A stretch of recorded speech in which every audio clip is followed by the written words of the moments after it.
Hey everybody. I'll talk about the M7. We're told that the Army's new XM7 promises a one-shot overmatch, swap calibers, add a smart optic, and suddenly every rifleman becomes a sniper. Lays the target and pull the trigger, every problem is solved. But does changing the rifle really change what a rifleman actually does on the battlefield? Quick caveat here. This is not a tech teardown of the M7. A bunch of other YouTube channels have already talked about the fundamental problems with the M7. They've done a great job with that. Early fielding problems that everyone's talking about, we're talking about ruptured cases, gouged barrels, magazines just kind of dropping out. They will get fixed or mitigated as testing and soldier feedback continues. That's what happened with the original M16 back during Vietnam, and the service corrected it in subsequent iterations. The A1, almost every weapon has teething problems. We'll figure it out. But what if the problem behind the M7 rifle isn't the rifle? What if it's the failure to define what a rifleman is supposed to be? While researching this video, I was in Texas, and Texas has pretty interesting laws, what you can and can't see on the internet, and that's why I use PIA VPN. I was just in Texas. They block certain parts of the internet, but I'll tell you this, penetrate. Here's the short factual part. The Army chose the 6 Hours MCX Spear design, known as the XM7 or M7, and a matched automatic rifle called the XM250 to replace the M4 and the M249 as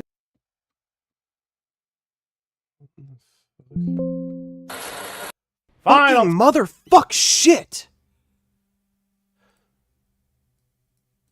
50 to replace the M4 and the M249 as the next generation squad weapon. The whole system runs on the 6.8 by 51 millimeter or 227 Fury family of rounds and a digital fire control optic called the XM157. Why the change? Adversary body armor has gotten better. The logic is simple here. The 5.56 loses effectiveness at extended ranges or against modern body armor. The 6.8 millimeter is designed to restore lethality, better penetration, long range, and barrier defeat. It's turning cover into concealment here. One good shot at 300 to 500 meters should do what multiple 5.56 rounds struggle with, but I'll get to ranges in a second. Mechanically, the M7 rifle is a short-stroke gas piston rifle tuned for higher pressures. It's ambidextrous, it's modular, runs SR25 pattern magazines, and it comes with a suppressor and fire control optic that combines laser range finding with ballistic solutions on the display. In testing, the Army began to field prototypes in 2024. All of that sounds great on paper. But real combat isn't a textbook exercise. The big question I want to press on today is not whether the M7 can kill one guy through a plate carrier. Absolutely it can. But whether the weapon actually changes how small units fight and whether that change is worth the trade-offs. Start with the obvious trade-offs here. Bigger rounds mean bigger magazines, more recoil. That reduces how much ammunition each infantryman can realistically carry. Typical infantry load for an M4 soldier today is 200 plus rounds or so. 7 30-round magazines. That's already a compromise between lethality and mobility, although God knows you carry as much ammunition as you possibly can. The M7 rifle has bigger rounds and bigger magazines, so now soldiers might only be able to carry around 160 rounds per soldier. If each soldier carries larger magazines and fewer rounds, then after a few engagements, that squad is going to be short on sustained fire. That matters. A squad doesn't win necessarily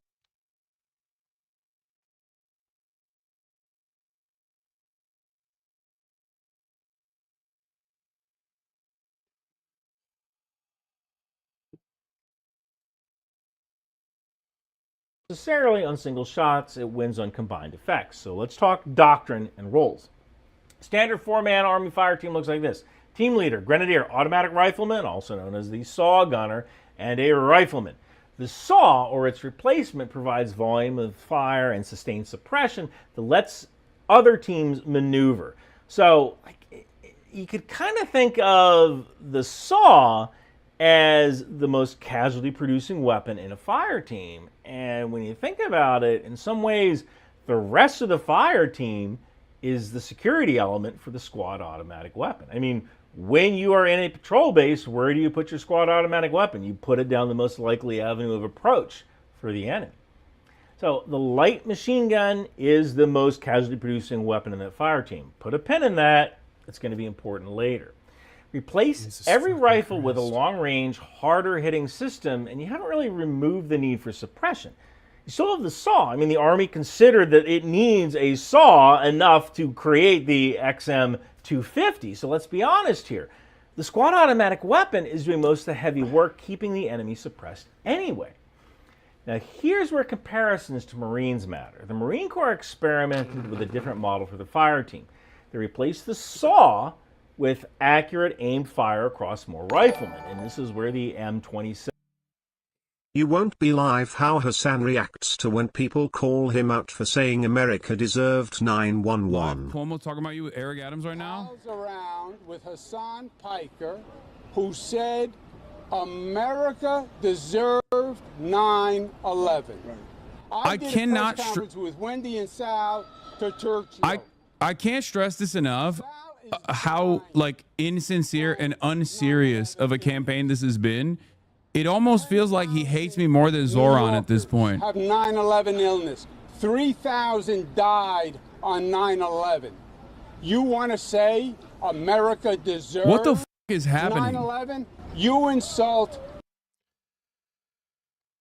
You know, hopefully the one thing Hassan is good for is ruining the reputation of Zoran Mamdani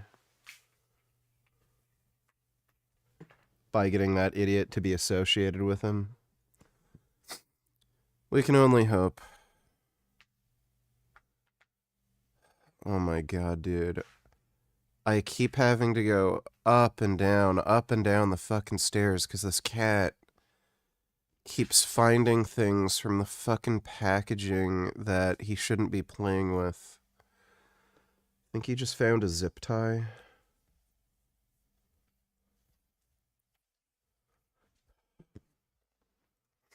All the families of all the people, you insult all the families of all the victims of 9/11, of all the victims of 9/11 illness. It is an insult to all New Yorkers. I did a press conference weeks ago and asked him. I like that he's trying to mask the very obviously like racialized attacks, calling Zoran a jihadist and shit by being like, no, I was just saying he's gonna do 9/11 because he loves Hassan, who is another Muslim guy who loves 9/11, I think. This was his response to being asked about this. He has nothing to say. Like, no apology, no, like, yeah, that was stupid for me to say. Just like, yeah, I said that.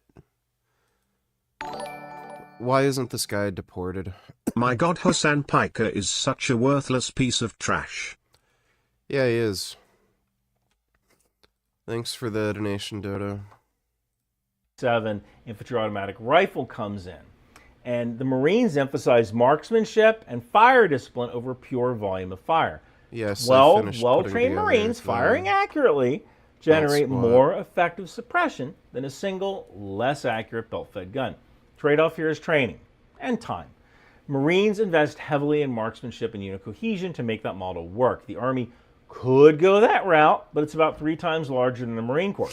It's a freaking Army. So training every single soldier to Marine Corps standards is expensive, and does a 68 Tango Army veterinary tech specialist really need to shoot like a Marine? That brings us to the XM157 optic. The Army's thinking is this: use electronics to shortcut some of that training. Laze the target, get a firing solution on screen, take one precise shot. The optic can make shooters faster and more effective at long range, but a screen doesn't make someone a fire team leader, doesn't tell them when to hold fire, when to maneuver. It also introduces new single points of failure. Optics break, batteries die, software has bugs. Now, from personal experience, when the Army started fielding the M68 optic, us old guys from the 1990s said the same thing. What are you going to do when you run out of batteries? And you need to be proficient in iron sights, right? Yeah, you need iron sights, but honestly, we were fine. We carried the M68 and the ACOG in Iraq. We were fine.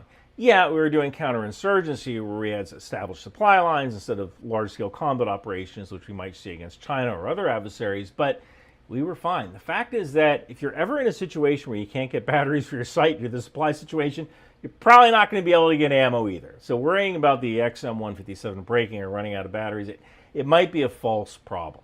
Now, back to the main issue here. I suppose the one-shot idea works the first time in an engagement. All right, you kill the target, you laze. Now what? The rest of the enemy goes to ground. Drop, seek cover, return fire. Right? So now suppression becomes about defeating cover. We're not just talking about one shot against enemy body armor. Now the enemy is dispersed. Now they're behind cover, which means volume of fire, area suppression. And it might mean bringing in mortars, might mean bringing in, but it doesn't replace it. Again, a sniper.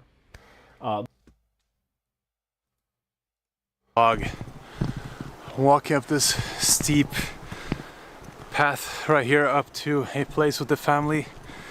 My brother's visiting, and haven't seen him in a little while, so it's good for the kids to see his uncle, see their uncle, for me to talk to my brother, and we're gonna be grilling some bread actually today on the barbecue up here.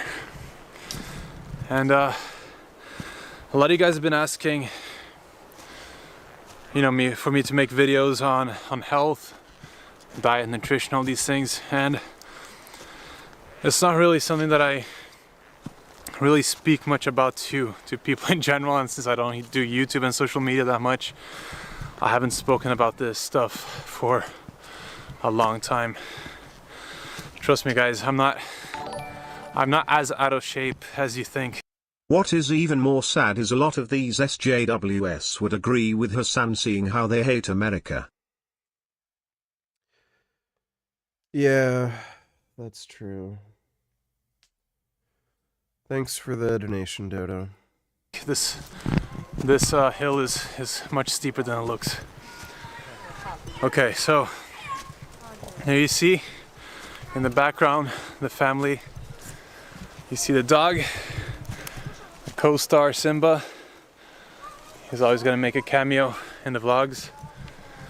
And I see the kids have picked up some hammers and saws. We're gonna have some fun. So yeah, diet, nutrition.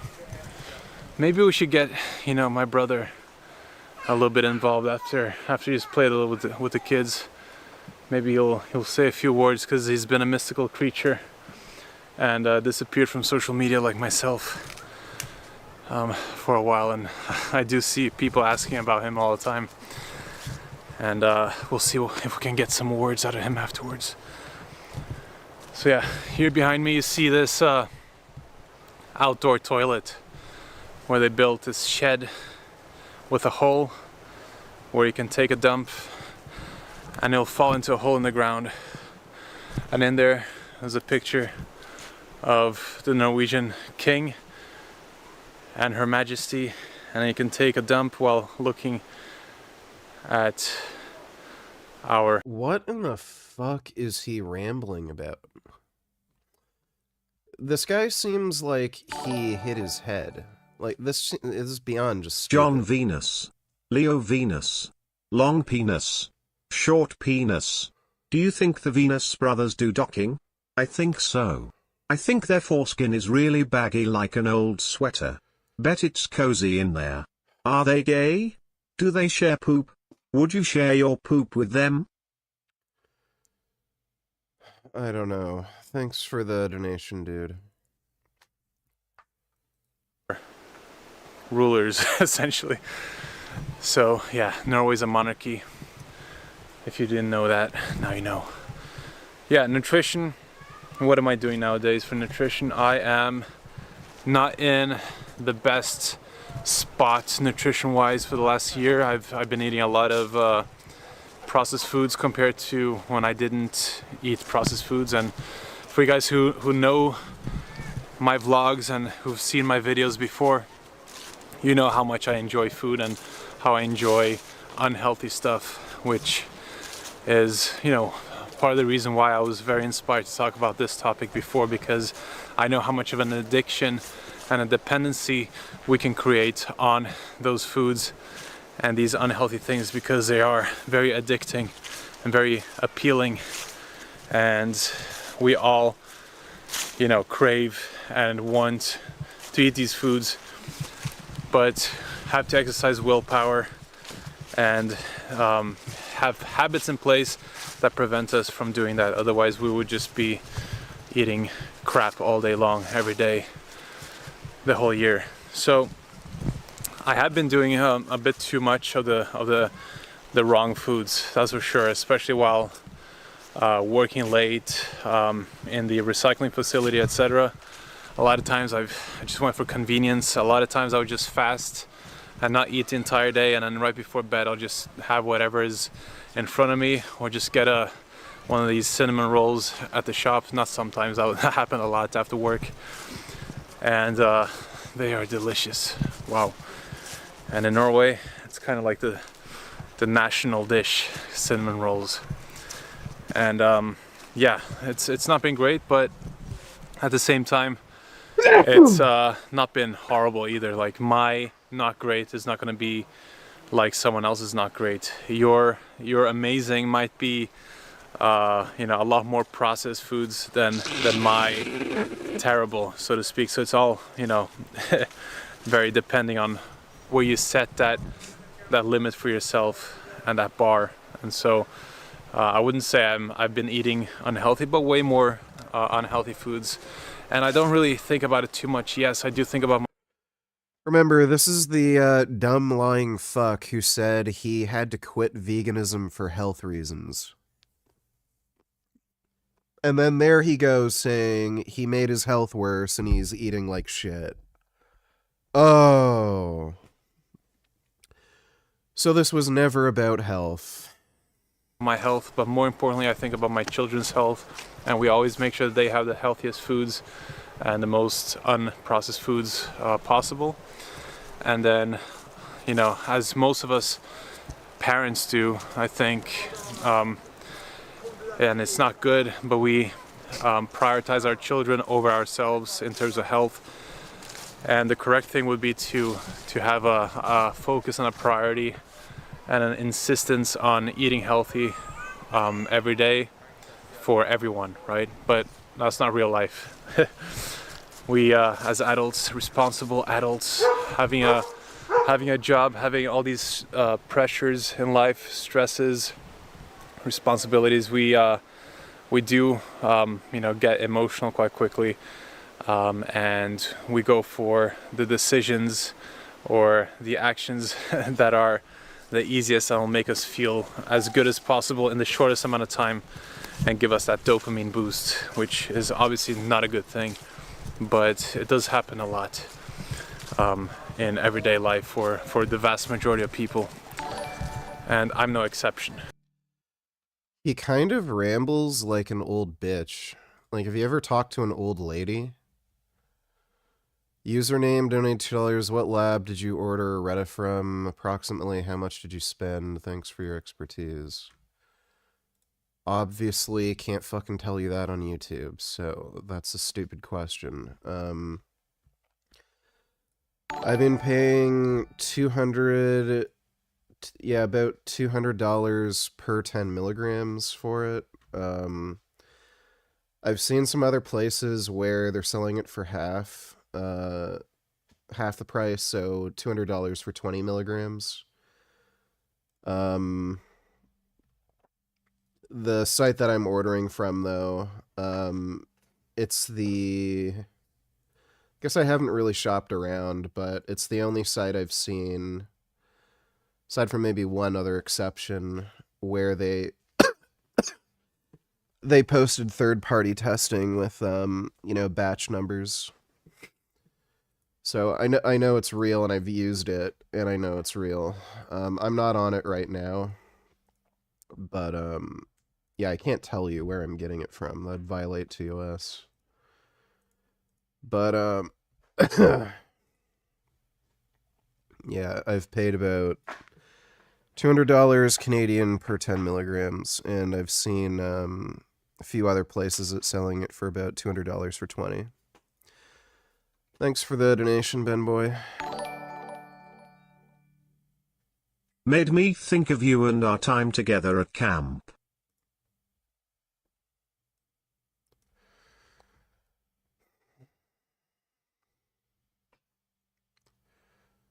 This looks like it wouldn't taste good. Thanks for the donation, microwave poop. What's up? The line diet carnivore chud pseudo-scientists are melting down at Fuentes cause he's been brutally mocking them. Ignore the Reddit soy screed, although I find it amusingly cringe lol.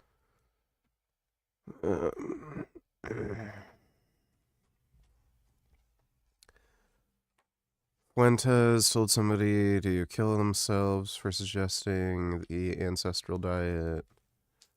Help his stomach issues. Mocked the guy asking he was a doctor. Supports gut-brain axis. Oh my god. These people are just so fucking retarded. Animal protein. Oh, I love this. Has the amino acid tryptophan that becomes serotonin.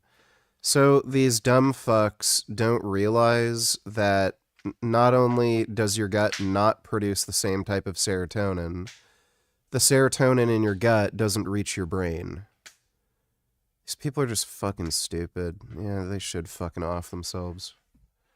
Thanks for the donation, retard. What happened? I think Catherine just spotted my dog picking up a log with some nails in them, which is kind of dangerous. Okay, so I'm gonna go here, see what they're doing. I'm not used to these one-take vlogs. I feel like they might get boring after a while, but maybe that's just me. Let me know what you guys think. So I'm gonna try not to show the kids on camera here, but Catherine is in the background there with something in her belly, or not the belly anymore. The creature has come out and has been born, and yeah, it's a. Jeez. Imagine having this guy's life where you just made yourself broke and you're stuck with some, like, chick who's just aging like a fucking rotten avocado. Like, oh my god. It's a beautiful life with a newborn baby. And the rest of the kids are here playing with their uncle. And Leo, do you think you want to come here and give a few, just show your face just to make sure that people believe me when I say that you're still alive? Oh, I'm alive. He is Still alive. breathing. He's breathing. Breathing nice and fresh air right now at least. Yes. Yeah, before we burn the whole thing up. Yeah, then it will not be as fresh anymore. And watch out, kids. We're trying to Göm dere så kommer jeg etterpå snart. Göm dere. that's Norwegian for you guys. So Leo has quit his YouTube career, his social media career, and now he's a full-time One Piece anime watcher. Roro no Asoro. If you guys know any doctors out there who like One Piece other than Leo, then you let me Connect know. me, I need some friends. None of the doctors I work with like me. Yeah, no wonder why. Hey, let's just talk a little bit. You know, the topic of this vlog is, I guess, a tiny bit of a health thing. You don't need to give any secrets of your dark, witchcraft, witch doctor practices, but yeah, how's your health been? People are maybe having some conspiracy theories that you just got destroyed by some sort of gut bacteria, and that's why you never appeared again, and they are not even sure if you're alive anymore. So I don't know. You look healthy to me. Yeah, it's good editing. Yeah, it's No, everything is well, you know. I've continued with my fitness, with my health. Focus is always a big part of life. I think health is definitely one of the biggest priorities after, well, together with family and... Am I insane, or does he sound different? Like his voice is nowhere close to what it used to be.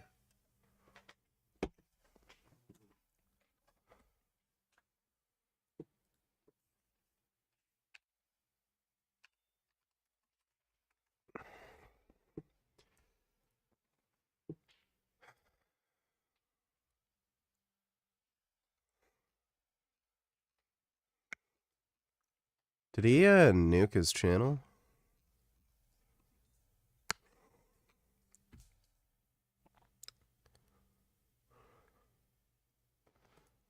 I don't know if...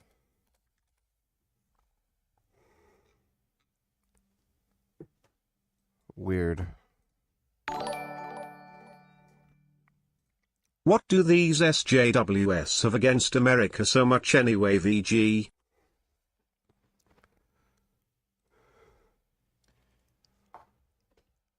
They're gay and retarded. Thanks for the donation, Dodo.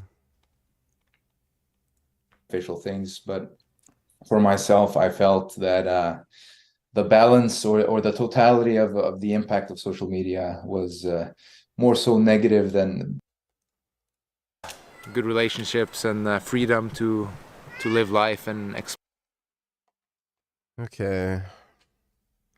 Maybe I'm just remembering and like misremembering what he sounded like. Or it might have something to do with the microphone they're using. explore your passions and your hobbies. So everything's good. I can't complain. It's a little bit tough with the night shifts in the hospital, where you have go in at 6 p.m. and finished at 9:30 a.m. the next day. But apart from that, it's all good. And luckily for me, I only have a few months left of that slavery job. Yeah, that's it, guys. So now you've heard from Dr. Leo at last, after however many years it's been. Yeah, it's been quite a few years, I think.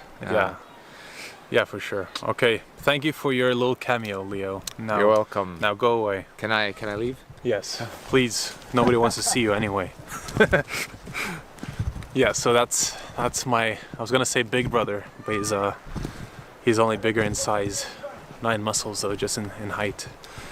Yeah, always good and a pleasure to see him, connect with him.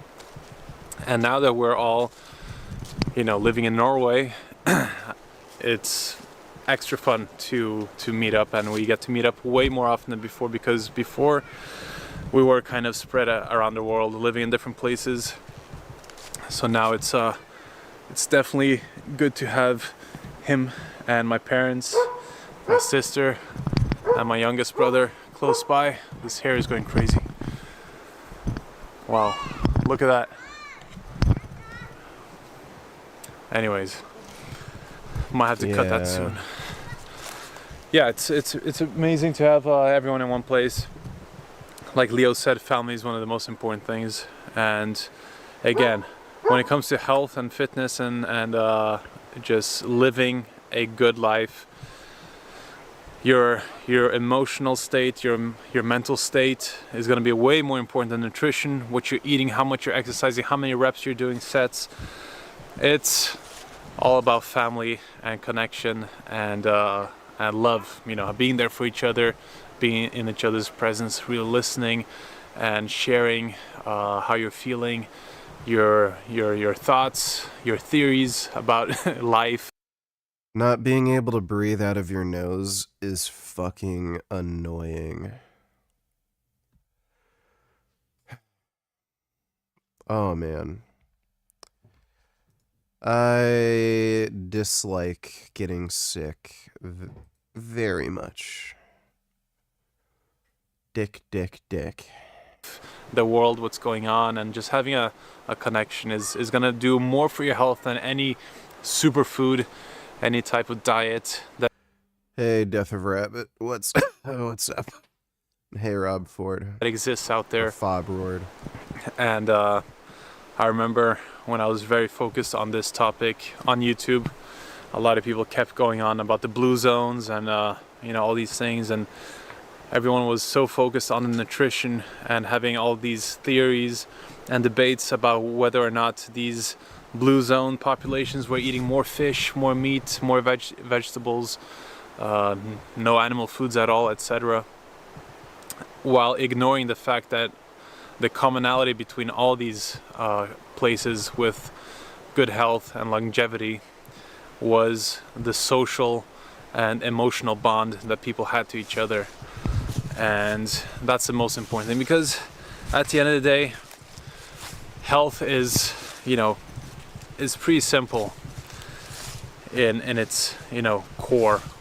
Of course, it's not really that simple, and things can happen unexpectedly, and it can be a nightmare and a very, very difficult challenge to figure out what's happening. But in general, in terms of solutions, it's pretty simple. It's you know, Yeah, Clarence got sick and then I got sick. you can't go wrong, and you can never make a situation or your health worse by having a good spiritual practice and a close relationship and a good human bond and connection to other people, your family, your closest. Gay.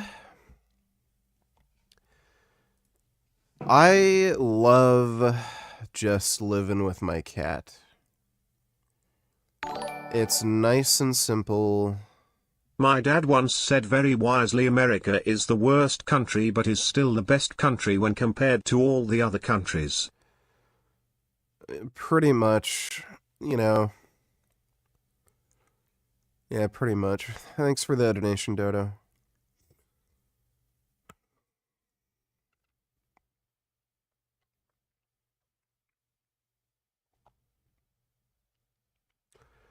Think John and Connor Murphy are blood brothers?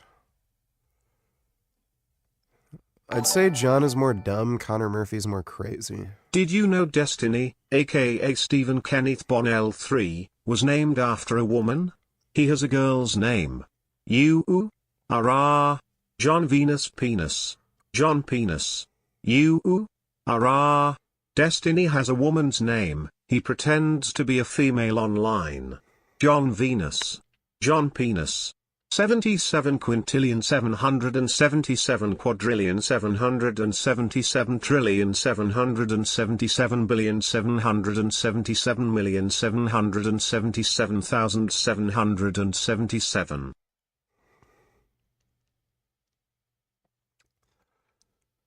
Yeah. Thanks for the donation, Ben Boy.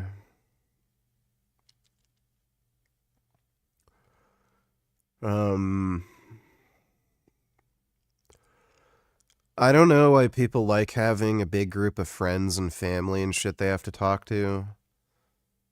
It's so nice to just be alone with your cat. Just sit in bed, cuddle with your cat, watch cartoons. That is far more enjoyable than talking to people. Friends, and having an open heart, being yourself fully and expressing that authentic self to others and allowing others to do the same for you. That's going to go way further than anything else. And that's something that a lot of people, you know, ignore, or just feel like it can't be that simple, right? But it is a lot of times, and that is the most important thing and the simplest thing. Catherine is getting a little bit impatient right now. She's making a point that I forgot the firewood. Isn't there any firewood here? I got lighters, or I got matches. There you go. I was so focused on bringing you guys along that I forgot to bring the firewood. My apologies, Catherine. Yeah, I've not become a better husband since you last saw me, that's for sure.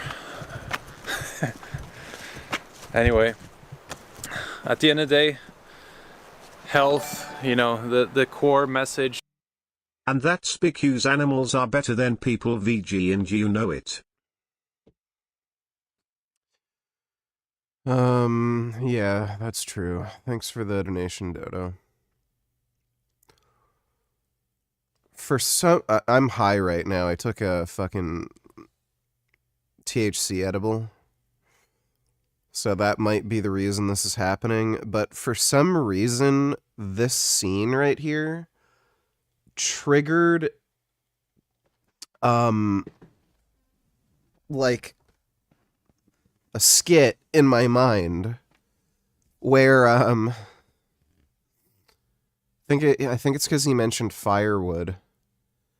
But I was thinking of doing a skit where Hamas wins the war against Israel, but they all become really poor because now they don't get any financial aid, and all the other Muslim countries that fucking hate them basically block off aid, and they can't get jobs, and they're all poor.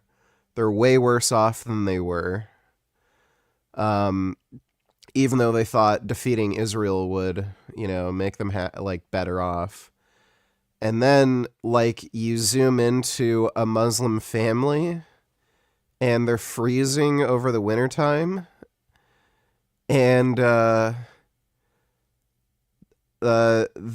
talking about not being able to keep the fire going because they're down to their last Jew, and they have a dead Jewish guy in the corner.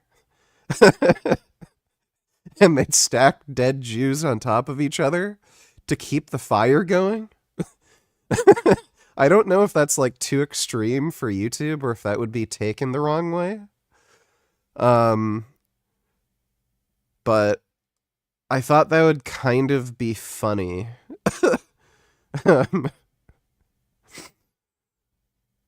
Because that is probably how things would turn out. They would just be more broke and poor. The true solutions don't really sell very well, and so you don't really hear people focusing on that too much. It doesn't really sell to tell people that the solution is to eat whole foods and non-processed foods, and that's it. And that's with that information, you really don't need 1,000 videos a day or a year explaining what antioxidants are going to do for you, what kind of chemical processes every single food has or is theorized to have, as a lot of the nutrition science out there is very primitive and based on a lot of theories rather than truth, which is understandable with the limited tools and ways of studying we have. And so it's much easier to talk about all these hacks and solutions and things that are outside of the simplest things, which are essentially just having a good spiritual, emotional, personal relationship with others and eating whole foods like we're about to eat right now, right, Catherine? This is whole foods, right? Yeah, homemade bread. Whole food, plant-based. There you go. Oh my Homemade God. bread. So with that, you can get very far. And that's I swear every fucking married dude with kids is fucking miserable. As soon as dudes get married and have kids, without fail, you can just see that the guy's life goes to shit. It's fucking crazy to me that any fucking men are interested in marriage and children at this point. And I guess they aren't. People aren't getting married and th're not having kids, but Jesus. That's a 1-minute video, a 30-second video. You essentially say, avoid as much processed foods as possible, eat as much unprocessed whole foods as possible, and have a beautiful social life with an open heart and be of service to others. VG, do it.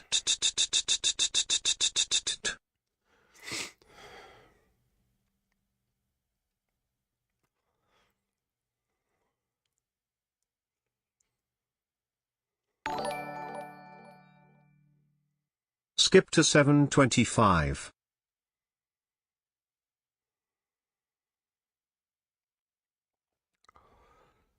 I don't know if it's a good idea to do that skit because, even though it's obvious the idea of it is to, show how stupid fucking Palestinians are, but,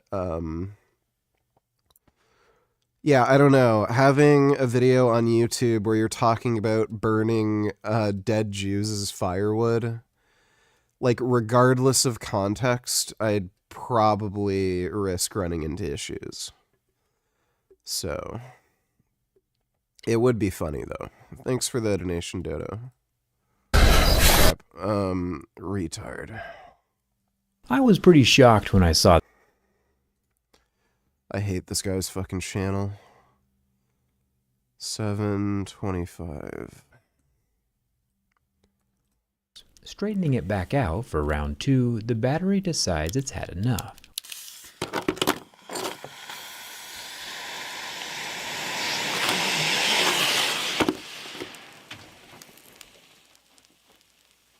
Huh. I'm surprised it caught fire that easily. Surprisingly, in the decade that I've been durability testing phones, I have never had a smartphone explode before. Yeah, that's really weird. I wonder how reliable the batteries are in that thing. It could have just been a fluke, but I mean, there are realistic situations where you could damage a phone like this, and that could be a fire hazard. The Pixel 10 Pro Fold is the first phone to go up in smoke. Thumbs up for thermal runaway, I guess. 10 years. Test. Yeah. Not much of a phone guy. Thanks for the donation, retard. Make yourself a cameo so we can make eye of you.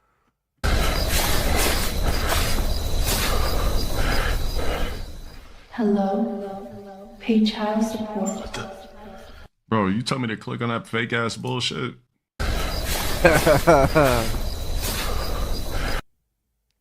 Oh, that's funny. Thanks for the donation, Blair. And yet conservatives act like having kids will somehow make your life better. Yeah.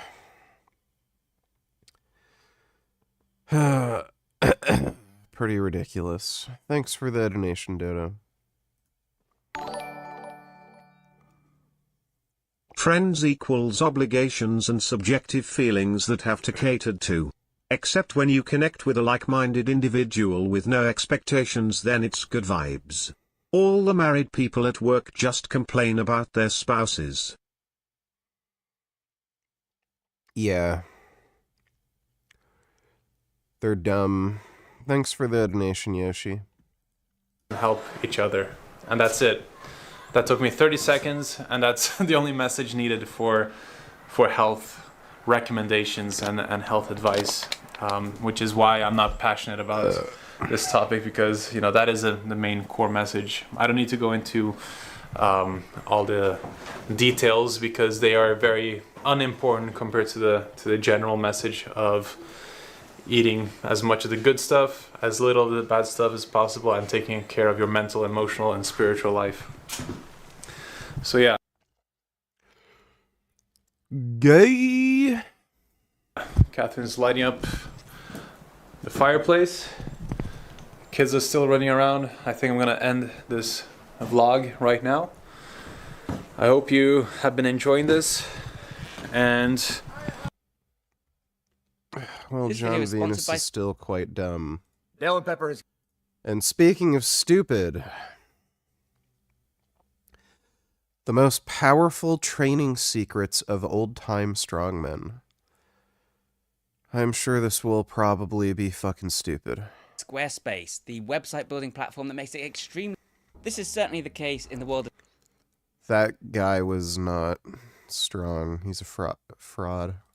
Fitness, where we've forgotten just as much powerful information as we've learned. And old-time strongman training is a perfect example of this. Old-time strongmen could perform incredible feats that many of us struggle to even fathom today, exploring frontiers of the human body that we still don't fully understand. In this video, I'm going to break down some of the most interesting and fascinating concepts from old-time strongman training that we can apply to our modern training today. I think what primarily appeals to me about old-time strongmen, most of all, is that they weren't just building surface-level strength. Read their books and listen to them talk, and they seem far more interested in developing full body mastery and control. They wanted to be strong everywhere, inside and out. And we see this with some of the more unusual areas they would focus on in their training. Neck training, for example, was common, with moves like the wrestler's bridge, supporting their weight on their neck in a bridge position. This one's somewhat chances are strongmen train their neck. I know there for sure are a bunch that do. So I don't know. What day is Isaac getting there? Oh my god.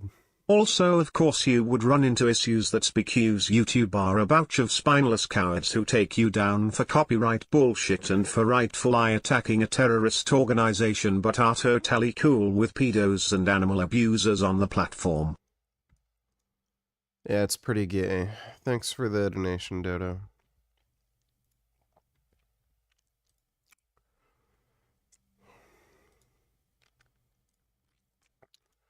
controversial. Some people say it's bad for your neck, some people say it's wonderful. A lot of wrestlers swear by it and haven't had any issues with it. It's obviously more of an advanced exercise. Dude, I love how this guy said steroids age you. I mean, his face already has the consistency of like a fucking, walnut. And I wouldn't say it's necessary for most people. There are certainly other options. And another common drill was to get a partner to push against your head whilst you braced against it. The neck bridge is a little controversial these days, but the... What kind of syringes and needles do you need for grapeseed cypionate?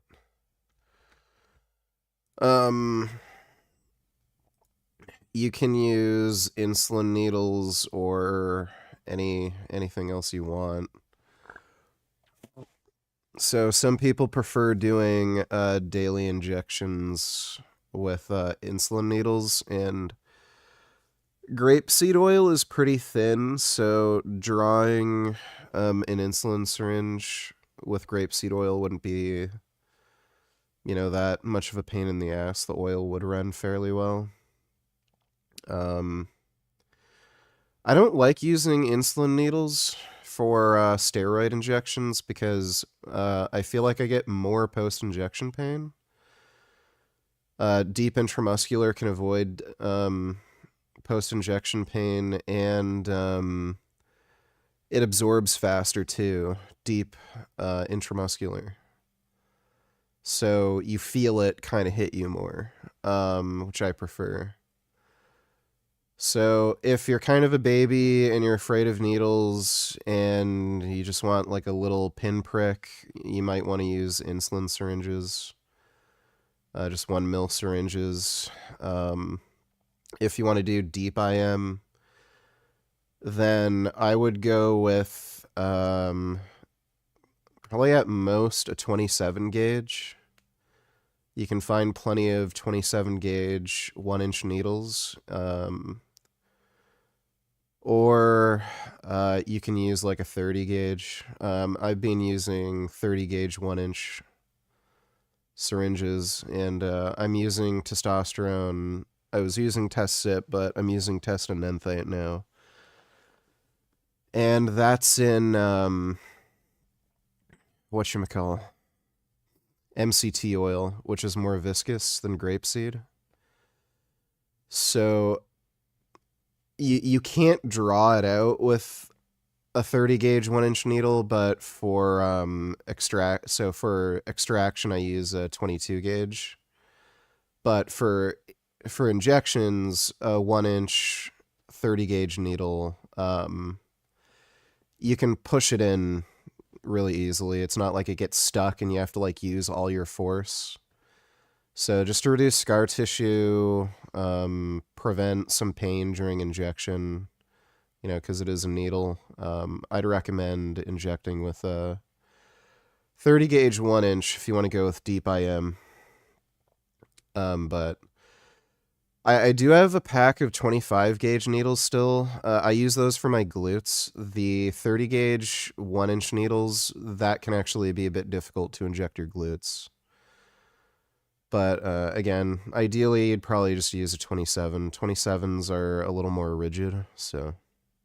But I've been using the 25 gauge needles to inject my glutes. That's the one thing they're kind of better at than the 30. But yeah, if you're just injecting into your shoulder, just 30 gauge 1 inch. So I hope that helps. The idea of neck training has actually gained a lot of popularity lately. The old-time strongmen saw this as a bridge between the mind and the body and a sign of virility and power. Finger training was also common. Feats included driving the fingers through objects, like you might see from Shaolin Kung Fu, and performing movements like one-finger pull-ups and push-ups. Ribcage training and breath control was also really popular, and this stuff is fascinating. Many strongmen believed that they could develop a more powerful looking frame by expanding their ribcage, but they also believed they could develop greater self-control, energy, and thoracic mobility through the same methods. Why does he have like a really shitty video of himself doing this? And whilst this might seem a little bit obscure today, it's actually linked with costal breathing, or breathing from the... You can inject sub-Q, but I wouldn't recommend injecting steroids sub-Q. For one thing, the drugs were developed to be injected intramuscularly, so it's kind of weird that you'd use a drug that's supposed to be injected intramuscularly and inject it sub-Q. It's just not how the drugs were developed. On top of that, people tend to get more side effects when they inject intramuscularly. It probably has something to do with the rate of absorption and metabolism, but dudes who inject sub-Q, they tend to not get as much of a hormonal boost. So if you're injecting test, your test won't go as high as if you injected intramuscularly. And on top of that, sub-Q seems to favor aromatization. So your estrogen is also going to get higher, which for a lot of people, that would be a problem. So you're getting less of the benefit that you want from the drug and more of the downsides. So you're going to have higher risk of gynecomastia, higher risk of acne, high blood pressure due to the increased estrogen. You're not going to get the same amount of anabolism potentially. You're not going to get the same mood enhancing benefits. So intramuscular just makes a lot more sense. There's the only situation where it might make sense to inject sub-Q is if you have weird specific problems. I don't know, maybe you really, really under aromatize, or I know some people have really bad scar tissue and they prefer to inject sub-Q, but yeah, just inject IM. From the upper chest. Theoretically, by strengthening the intercostal muscles, the ones between the ribs, you can create more space in the chest to let in more air, and we do know that these muscles respond to progressive training. We actually engage in more costal breathing during breathlessness when we're short of oxygen, which is what occurs when we're exerting ourselves during a heavy lift, for example. And this is how they would train these muscles, taking deep breaths and sometimes using sweeping overhead movements in between the heavy lifts. The breathing squat was a particularly brutal exercise that involves taking deep breaths through the mouth and expanding the chest as much as possible in between heavy squat reps. You might do 3 to 5 breaths deeply before performing your next rep. Does this make sense to anybody? It's just silly and stupid. Why is he bothering talking about this? The dumbbell pullover was a particularly popular exercise to use this way as well, as the position itself opens up the chest to a big degree. Dumbbell flies are also great for this, as you can imagine, as is the chest expander, which is where it gets its name. And this is also fantastic for developing the upper back. The ab vacuum could be used in conjunction with extreme ab vacuums, not only for aesthetics and posing, but also because This dude literally looks like a farm grandpa, You could find a dude who's like, 65, works on a farm, and has a physique like this.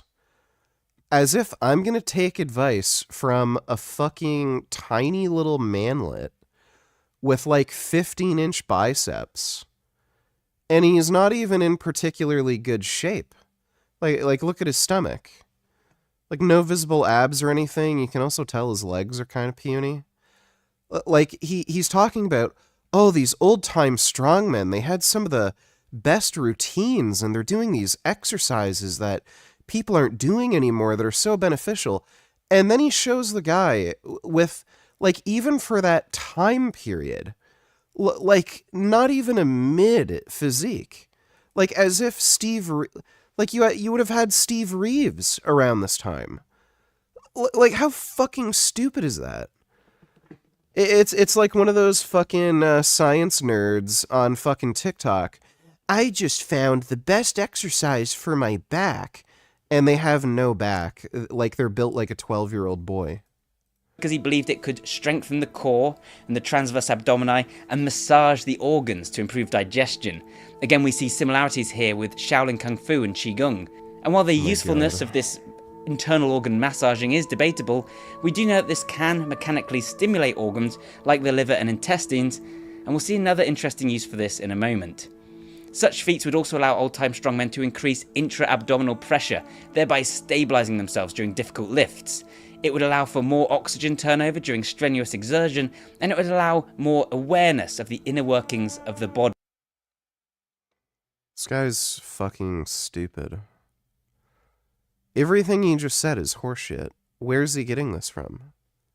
It's just, he's making shit up that just makes no sense.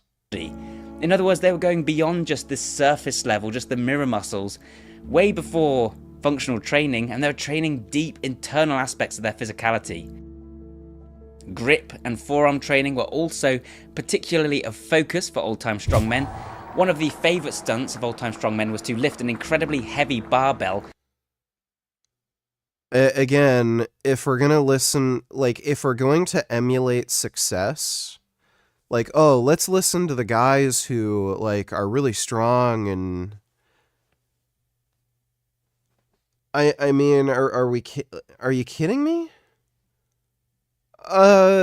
This dude looks like a fucking swimmer. You've got Hafthor Bjornsson, who's what, 6'7" or 8 inches tall? Over 400 pounds? He just deadlifted 505 kilograms? So over 1,200 pounds? And we're going to take training advice from this fucking guy? Who, if you go to any public gym, you will find, like, 80 people who are bigger and stronger than this dude. And then invite a member of the audience up on stage to try and attempt the same thing. This, of course, was a rather risky gambit. If the audience member managed to lift the same weight, it would immediately undermine their entire act. So how could they be sure that they weren't going to get shown up? Well, the answer is simple. With a really strong grip, often these barbells and dumbbells featured much thicker bars, which meant that the typical person would be unable to lift it, even if they had the strength. Why does he have the most gay, annoying, retarded music playing in the background of this video? Like, by the way, we're talking about strongmen and, like, training. Like, let's not listen to fucking Doom or put some, like, more intense metal in the background. Let's have...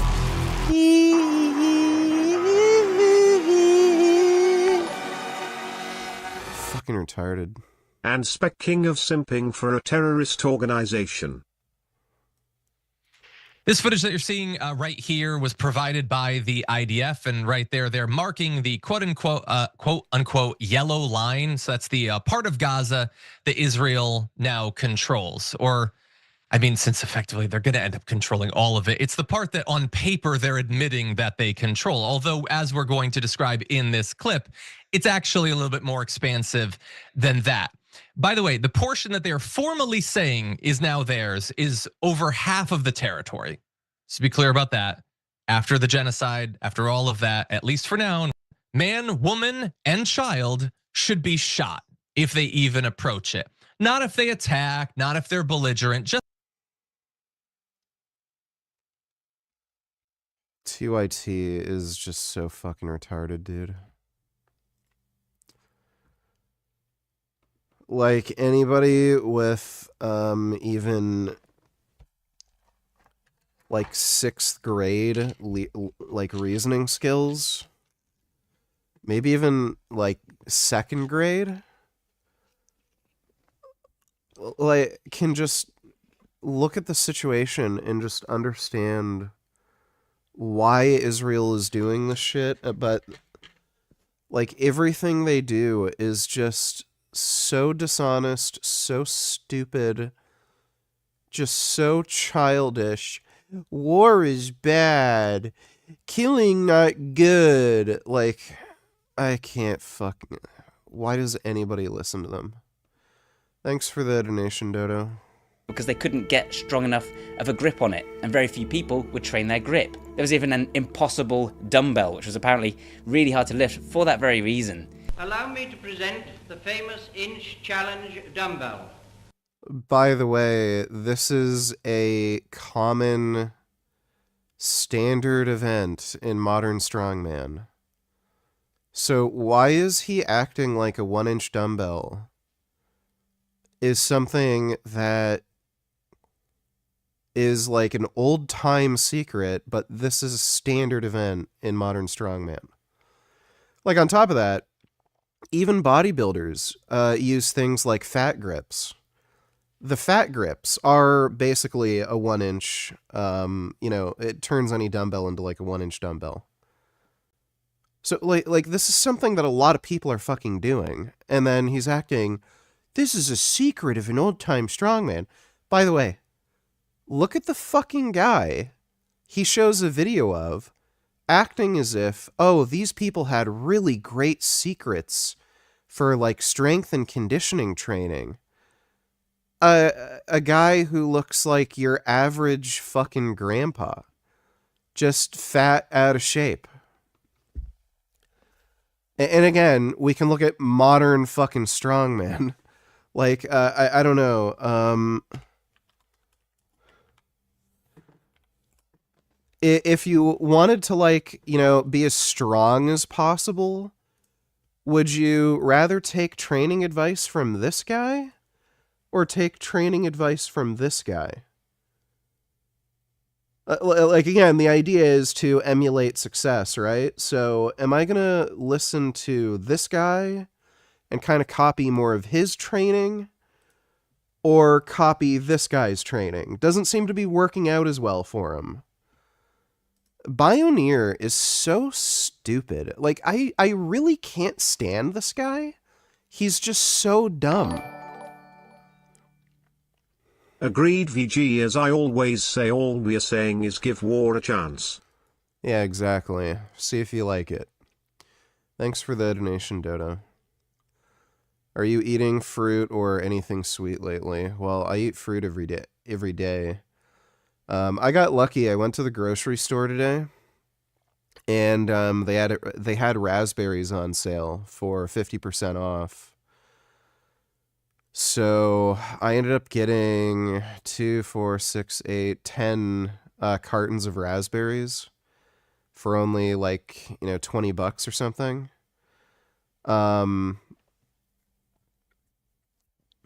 So I ate a lot of fucking raspberries today. I had this massive fucking bowl filled with raspberries. It was so fucking dope. And my next door neighbor works at the store too, so he actually told me the raspberries they had out in front were 2 days old, and he could get me fresh ones from the back. So he hooked me up, and he gave me the fresh ones, too. It was fucking awesome. Over a period of 40 years, the bell has never been raised an inch from off the ground by any strongman, although thousands have tried. So is this just a trick then? Well, not at all, really, because it's a legitimate demonstration of superior strength. Maybe not strength in the lift that you're thinking of, but strength that can be used outside of the gym. Oh, a fat, out of shape idiot who who doesn't work out is having trouble lifting this. Who'd have figured? When dealing with objects that aren't designed to be readily liftable. If you can lift a super thick dumbbell, then you might stand a better chance of lifting a heavy log, for example, or gripping onto a ledge when you're climbing, or grabbing onto someone's arm to restrain them when you're wrestling. Another cool old-time strongman move was the hub lift. This is a heavy lift that challenges you to use a pinch grip to lift a plate off the ground. It's brutal and completely different from the kind of thing we usually do in the gym today. Plank snatches were also popular, performing snatches with a plank of wood and a pinch grip. Levers were also popular, holding longer objects from one end and then letting them tilt to create a longer lever arm. You could do this, say, with a steel mace, challenging the forearm tremendously in the process. Have you ever tried lifting a chair up by one leg? It's surprisingly difficult. And perhaps the most amazing demonstration of this was from Joe Holton, who would catch cannonballs with his bare hands. One day he did lose some fingers, but then he just carried on doing it with fewer fingers.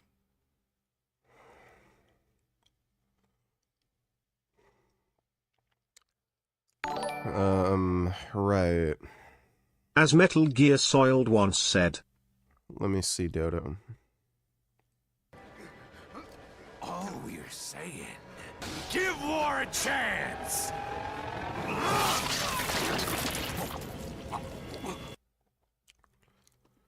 Yeah, just give it a chance. Thanks for the donation, Dodo. Fingers. These guys were something else.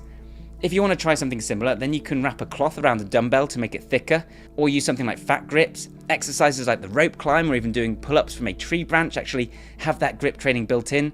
Lifting unusual objects also works well. For example, it was common to lift barrels, and George F. Jowett believed that this was one of the best ways to develop forearms. You might not have access to a barrel, but many of us have access to plant pots and bins. You can fill them with water or sand.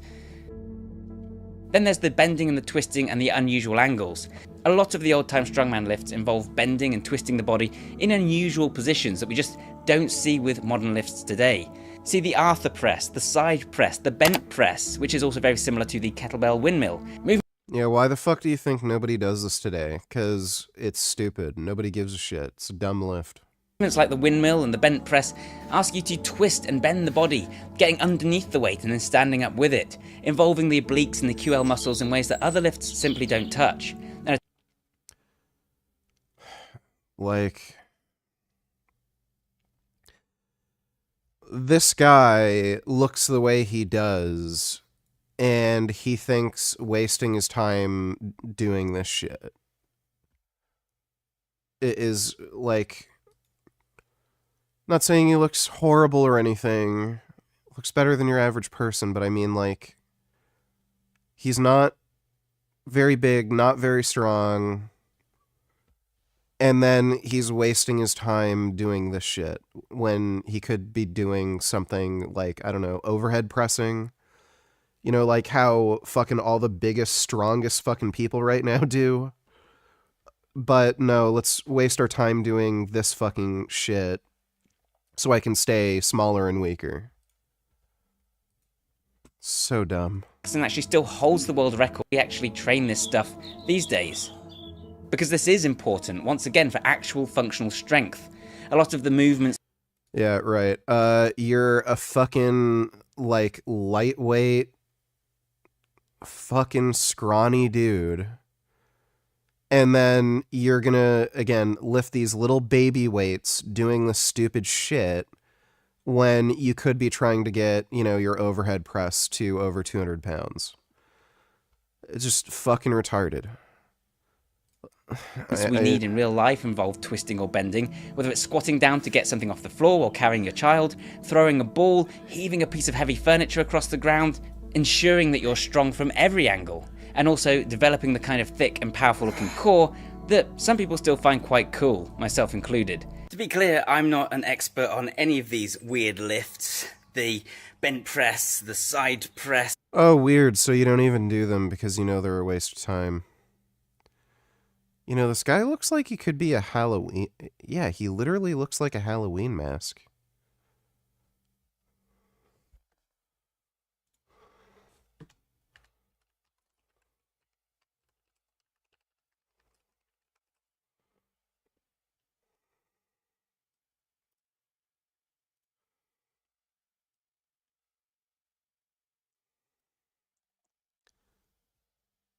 He literally looks like a Halloween mask. Even the kettlebell windmill. I just enjoy learning about them and experimenting with them. If you want to learn how to do these movements properly, then I highly recommend checking out some other channels. James Fuller, for example, has catalogued a bunch of these movements over on his Instagram account. I highly recommend that. He's done some great videos with Juji as well that you should check out. I also recommend techniques were more malleable back then. While there were competitions with strict rules, watching videos of strongmen performing these lifts was... Again, this is a tiny-ass dude. And then he's calling this person a strongman. would often reveal a huge amount of variation, or to put it less delicately, they're all over the place. But at least moves like the bent press and the side press were somewhat codified and repeatable. Other movements like the anyhow lift have no rules at all. The anyhow lift is exactly what it sounds like. It's whatever method you want to use to lift the most weight off the ground. It's like saying, who can lift this up? I don't care how you do it. We might cringe today asserting that lifting as heavy possible with no discernible technique should be a recipe for injury. But of course that is kind of the point, because outside of the gym you do need to lift things at strange angles with imperfect technique. If you want to pick a log up off the ground. Again, I don't know why this is going to make you more robust than doing deadlifts with 700, with like several hundreds of pounds. Why would I assume that? It's just so fucking silly. You want to have a stronger, more resilient back? Let me lift much smaller, lighter weights that are going to build less muscle and strength versus a big, heavy compound lift where I can use the absolute maximum amount of weight my body can handle. This guy, like, this dude is a dork. This is the dork, dumb nerd shit you see from people who don't want to train hard. And then they just fucking stay small. And then whenever you fucking call them out on being a little weakling, oh, well, I don't take steroids. Yeah, you also don't lift heavy weights, fucking dipshit. Ground. Botched by Taban? Selena Gomez in her new music video. Oh my god. Dude, women are fucking stupid. Women are just so fucking dumb, and I guess gay dudes too, because they do something like this. But, wow. Yeah, let me fuck my face up when I'm considered in Hollywood to be one of the best looking people, but yeah, I'll just go to a plastic surgeon and get them to make me look like some fucked up Frankenstein retard. Thanks for the donation, retard. You can't do that with perfect deadlift form. And the same thing goes for loading the pushchair into the back of the car or lifting a kid out of a deep cot. As long as you start with light and manageable loads, then training these weaker positions will make them stronger, and that way you're less likely to injure yourself when you inevitably get into those positions during your everyday movements. Instability was also common for old-time strongmen. Those barrels and kegs were What is this dork doing? often filled with water or other substances that would of course slosh and move around inside during the lift. And of course the globe barbells, the barbells with the big circles on the end, would be filled with shot, making them similarly unpredictable during movement. Again, it comes down to total body strength and control. This kind of strength is hard to measure. You can't compete in the same way because every lift is different, and that's why we don't see it that much anymore. But it's also far more complete, more comprehensive, leaving no stone unturned and no weak links in that kinetic chain. To do all this, old-time strongmen would need to brace and focus a lot during their lifts. They were known for squeezing weights as they lifted them, particularly squeezing the grips. However, they were... The fuck is he talking about? He is making shit up. Like, this guy is just a liar who invents nonsense. Why does it seem like Korea has such better plastic surgery? Tons of people there have work done.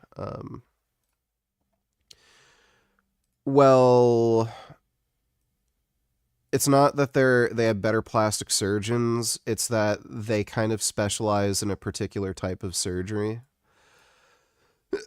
So a lot of Korean women, they end up getting their eyelids done to make their eyes like wider so they look more American. Because the plastic surgeons just do that so much, they being really good at that kind of procedure. And I know they're also really paranoid about getting wrinkly. They like smooth skin. So some of the facelift procedures they do, like, again, they're really good at it because they do it so much. It's kind of like breast implants in America. America is probably the best place to get breast implants. South America, probably like the best place to get a Brazilian butt lift because like they just do it so much there. So it just has to do with, you know, the types of surgeries these surgeons do so much. And just because so many of them do it, they perfect that skill. There was some Middle Eastern country, it might have been Turkey, where, let me see, rhinoplasty.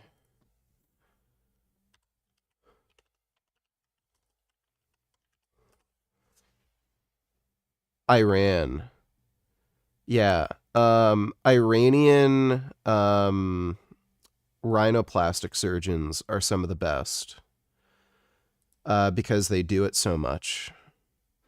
So, you know, it's just a cultural thing, basically. That's a shame, by the way. I fucking love big Iranian noses. They're also known to focus on squeezing the target muscles, contracting the biceps during a bicep curl, for example. You've probably seen the Zotman curls, which was actually developed by strongman George Zotman, and to do it correctly, you should be squeezing consciously the bicep as hard as you can at the top of the curl before pronating the hands. Eugene Sandow even invented a special type of dumbbell called the New Grip dumbbell, which he unveiled in 1899. This featured a steel spring that could be squeezed together during lifts like curls and presses. And this would not only train the grip, as a kind of nice aside, but it would also develop a more comprehensive strength, closing those energy links. I just got a big ass cyst removed yesterday from my head, got a 2.5 inch wound healing. That sucks. I had a massive golf ball like cyst in my lower back, or no, not lower back, upper back once, and I couldn't reach it on my own. That actually hurt. I had to get somebody to burst it open, basically. But I had a staph infection on my forehead at one point. I don't even know how I got that. That was annoying. Especially when something happens on your face. It's particularly annoying. And strengthening the surrounding muscles through irradiation. He also believed it was possible to build surprising strength and size with very light weight, as long as you were maximally contracting the muscles during the movements.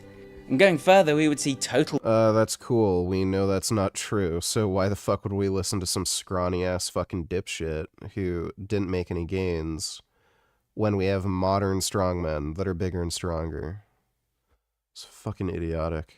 Body tension as a key component in the teachings of many old-time strongmen. Eugene Sandow talked about complete tension and said that the entire body should assist in any given lift. He said that there should be no loose or idle muscle. Is there a reason your face looks fat and you have a double chin and you look mentally retarded right now? Is that because you've never deflowered a virgin girl? Meanwhile you know who has done so for dozens of girls, lol, jealous much cuck retard nigga. I think you're like insane. Thanks for the donation, 21st. This is no small thing. Contracting the entire body during movements makes you hard as steel, so that there are no weak links in that kinetic chain that could make you vulnerable. It also helps you to remain present and focused on the movements, rather than letting the mind wander and not really putting in the proper effort or control. This was something that Eugene would demonstrate during his muscle display and pose holds. He would maintain extreme contractions through the body with an ab vacuum and believe that it not only looked good, but that it would develop greater muscle control. Isometric training was often used to support this kind of training too, with static poses being commonly employed by George Hackenschmidt and others. They also used overcoming isometrics in the form of bending steel. Essentially that means pushing against that immovable object, using as much fibre as possible until eventually it bent. We can see a direct relationship between these techniques and the training methods of Bruce Lee, which is really interesting. Again, isometrics are just a tool to allow them to really isolate and hone in and focus on specific muscle groups that often would get overlooked, to develop not only the intermuscular coordination but also the intramuscular coordination, meaning they could engage not only specific muscles but more of those specific muscles. A greater percentage. This is not how your body works. Oh my fucking god. Again, this dork is just making shit up. This is stupid horseshit that he's just spewing out of his mouth on the spot, making shit up. Percentage of them. And the logical conclusion of this line of thinking is muscle control, because these old time Dodo donated $2. Muslim woman, hate-filled racist rant. Dirty Jew. Ah, Yahoo, طلع Yahoo. Dirty Jew. Yeah, fuck you, bitch. I'm gonna slap you when you get off the bus, so I wanna see how tough you are. Anyway. Faggot. Hurting me isn't gonna hurt me, you little faggot. You're a faggot. You're a twitch, faggot. Dumb bitch. Bitch. They think because I'm talking freedom of speech, you fucking Israel. Fuck you, dumb. Freedom of speech means assaulting somebody. That's interesting. They think by I wish I could use that excuse on people like that. saying fuck you, I'm gonna get arrested. I'm not gonna get arrested. You dumb fucking dumb bitch. Yeah, when is the next bus? Well, we gotta come. I hope she gets arrested. 3 Palestine, bitch. Really? Okay, they should have at the very least given her a warrant for simple assault. Because similar thing even happened to what's his name? The guy who used to work with Sam Hyde, the big dude. He was doing pranks in public and he took off a dude's hat.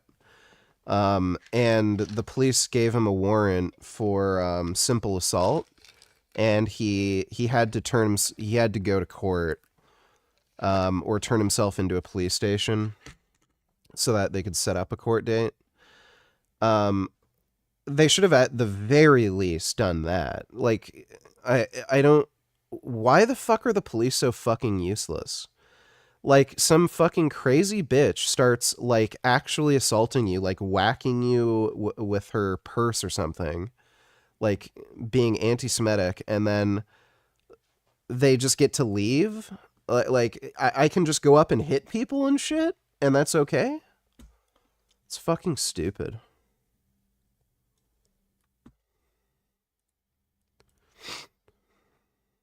Slow down!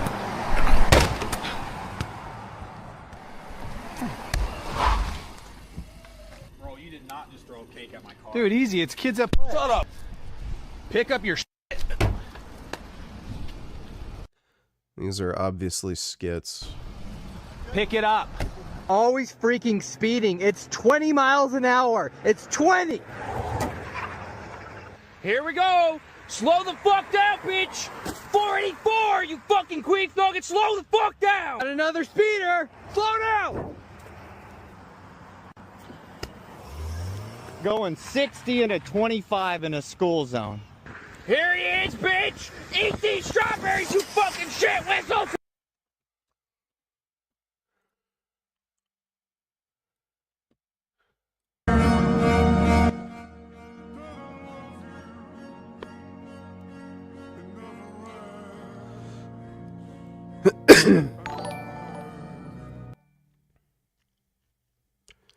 Dodo donated code pink fully supports Zoran Mamdani. What does that tell you?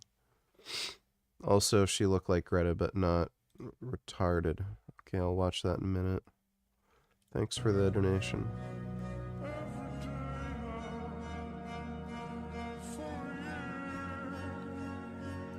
Huh.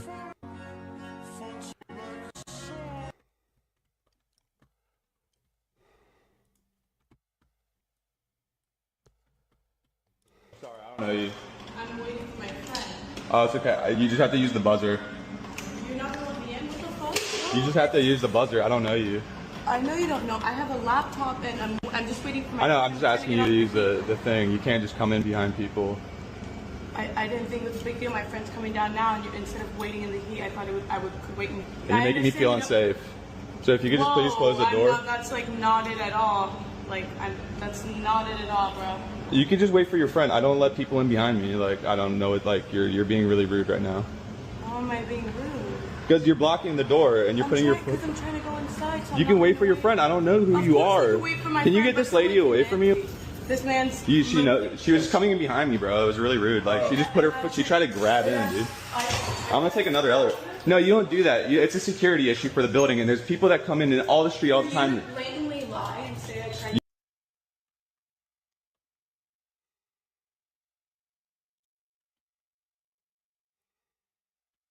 Of New York City.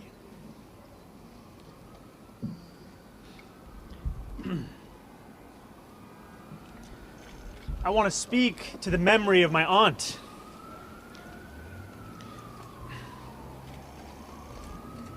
Who stopped taking the subway after September 11th because she did not feel safe in her hijab. Yeah. Anybody who'd vote for that guy should be fucking deported.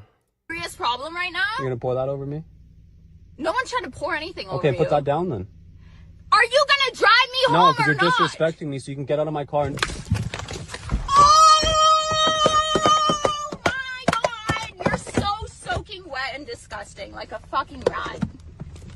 That's what you deserve. Look at you, you're such a Okay. We're hearing more and more concerns on Wall Street that the surge in AI investment is starting to resemble a bubble. Are we in an AI bubble? Moves up or down, they can take the entire market with them. We're taking a look at 3 charts that help explain what's going on.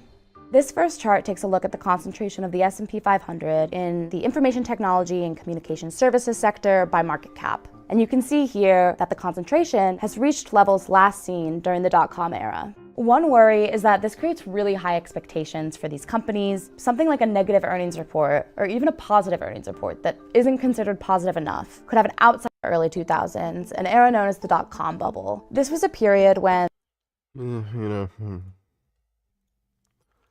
AI and such. You were there in 1982 when I was a 24-year-old campaign manager for my father, and the Hasidic community was the strongest base of support. Mario Cuomo is not governor without the Hasidic community. So that's how far we go back. I understand what happened during COVID. I understand how you feel about what happened during COVID. We've discussed it at length. I apologized for the way I mishandled it, and I would have handled it differently. But there was nothing, there was no malintent, there was no disrespect intended. I understand how it was interpreted.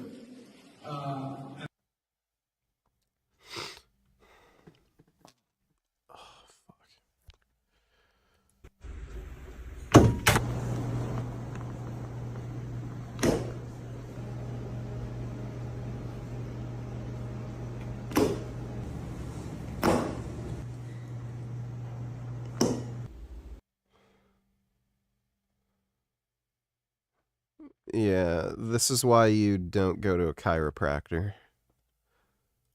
Jesus fucking Christ. A bunch of silly shit.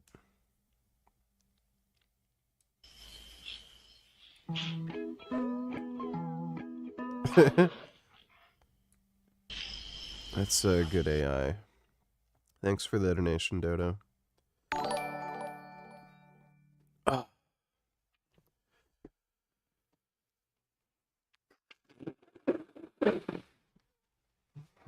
Ugh, fuck. Sir William P. on me, Meyer, donateller's got a bunch of blood work done today and some additional a week ago. Everything is in optimal ranges after being vegan 9 years, so take that, anti-vegans. Double. Yeah. And, can I get 5 espressos in 1 cup? Can I get an extra large double? Yes, I got that. And 5 espressos in 1 cup. Sorry? 5 espressos. 1 cup. What is that? I need espresso. Don't know, but it's good. Trust me. You know, the guy did work hard, so, it's kind of weird. We know he liked upper drugs.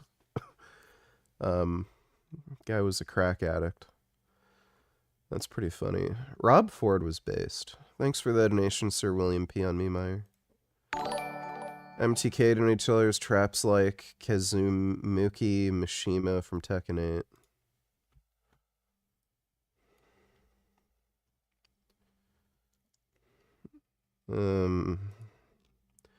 I don't think this guy literally did this. I think he was like...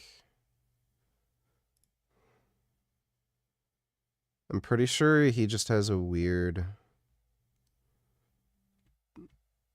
imbalanced body.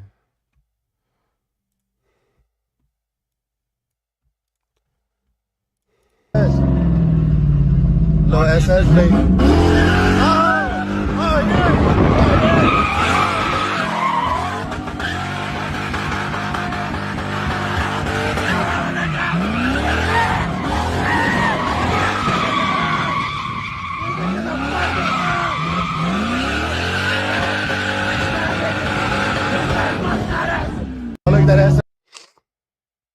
That's real. That mom is fucking badass.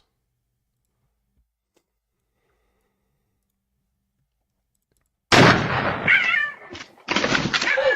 you kidding me? Drop it! Drop the gun! Give me that! Hey, let go! What is wrong with you? Are you kidding me? Drop it! Drop the gun! Give me that! Hey, let go!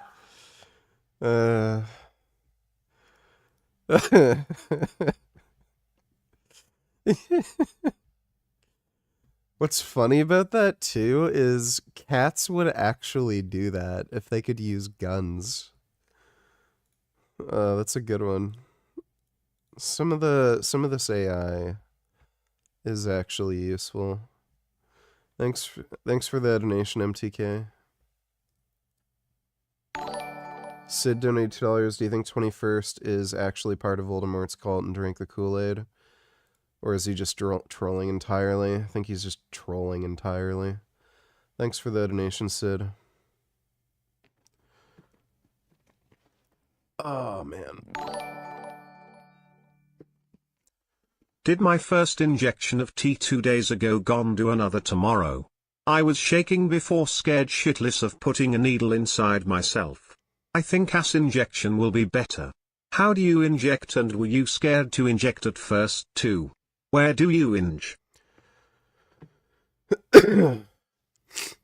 I did B12 injections before, and I did also use TB500 before too.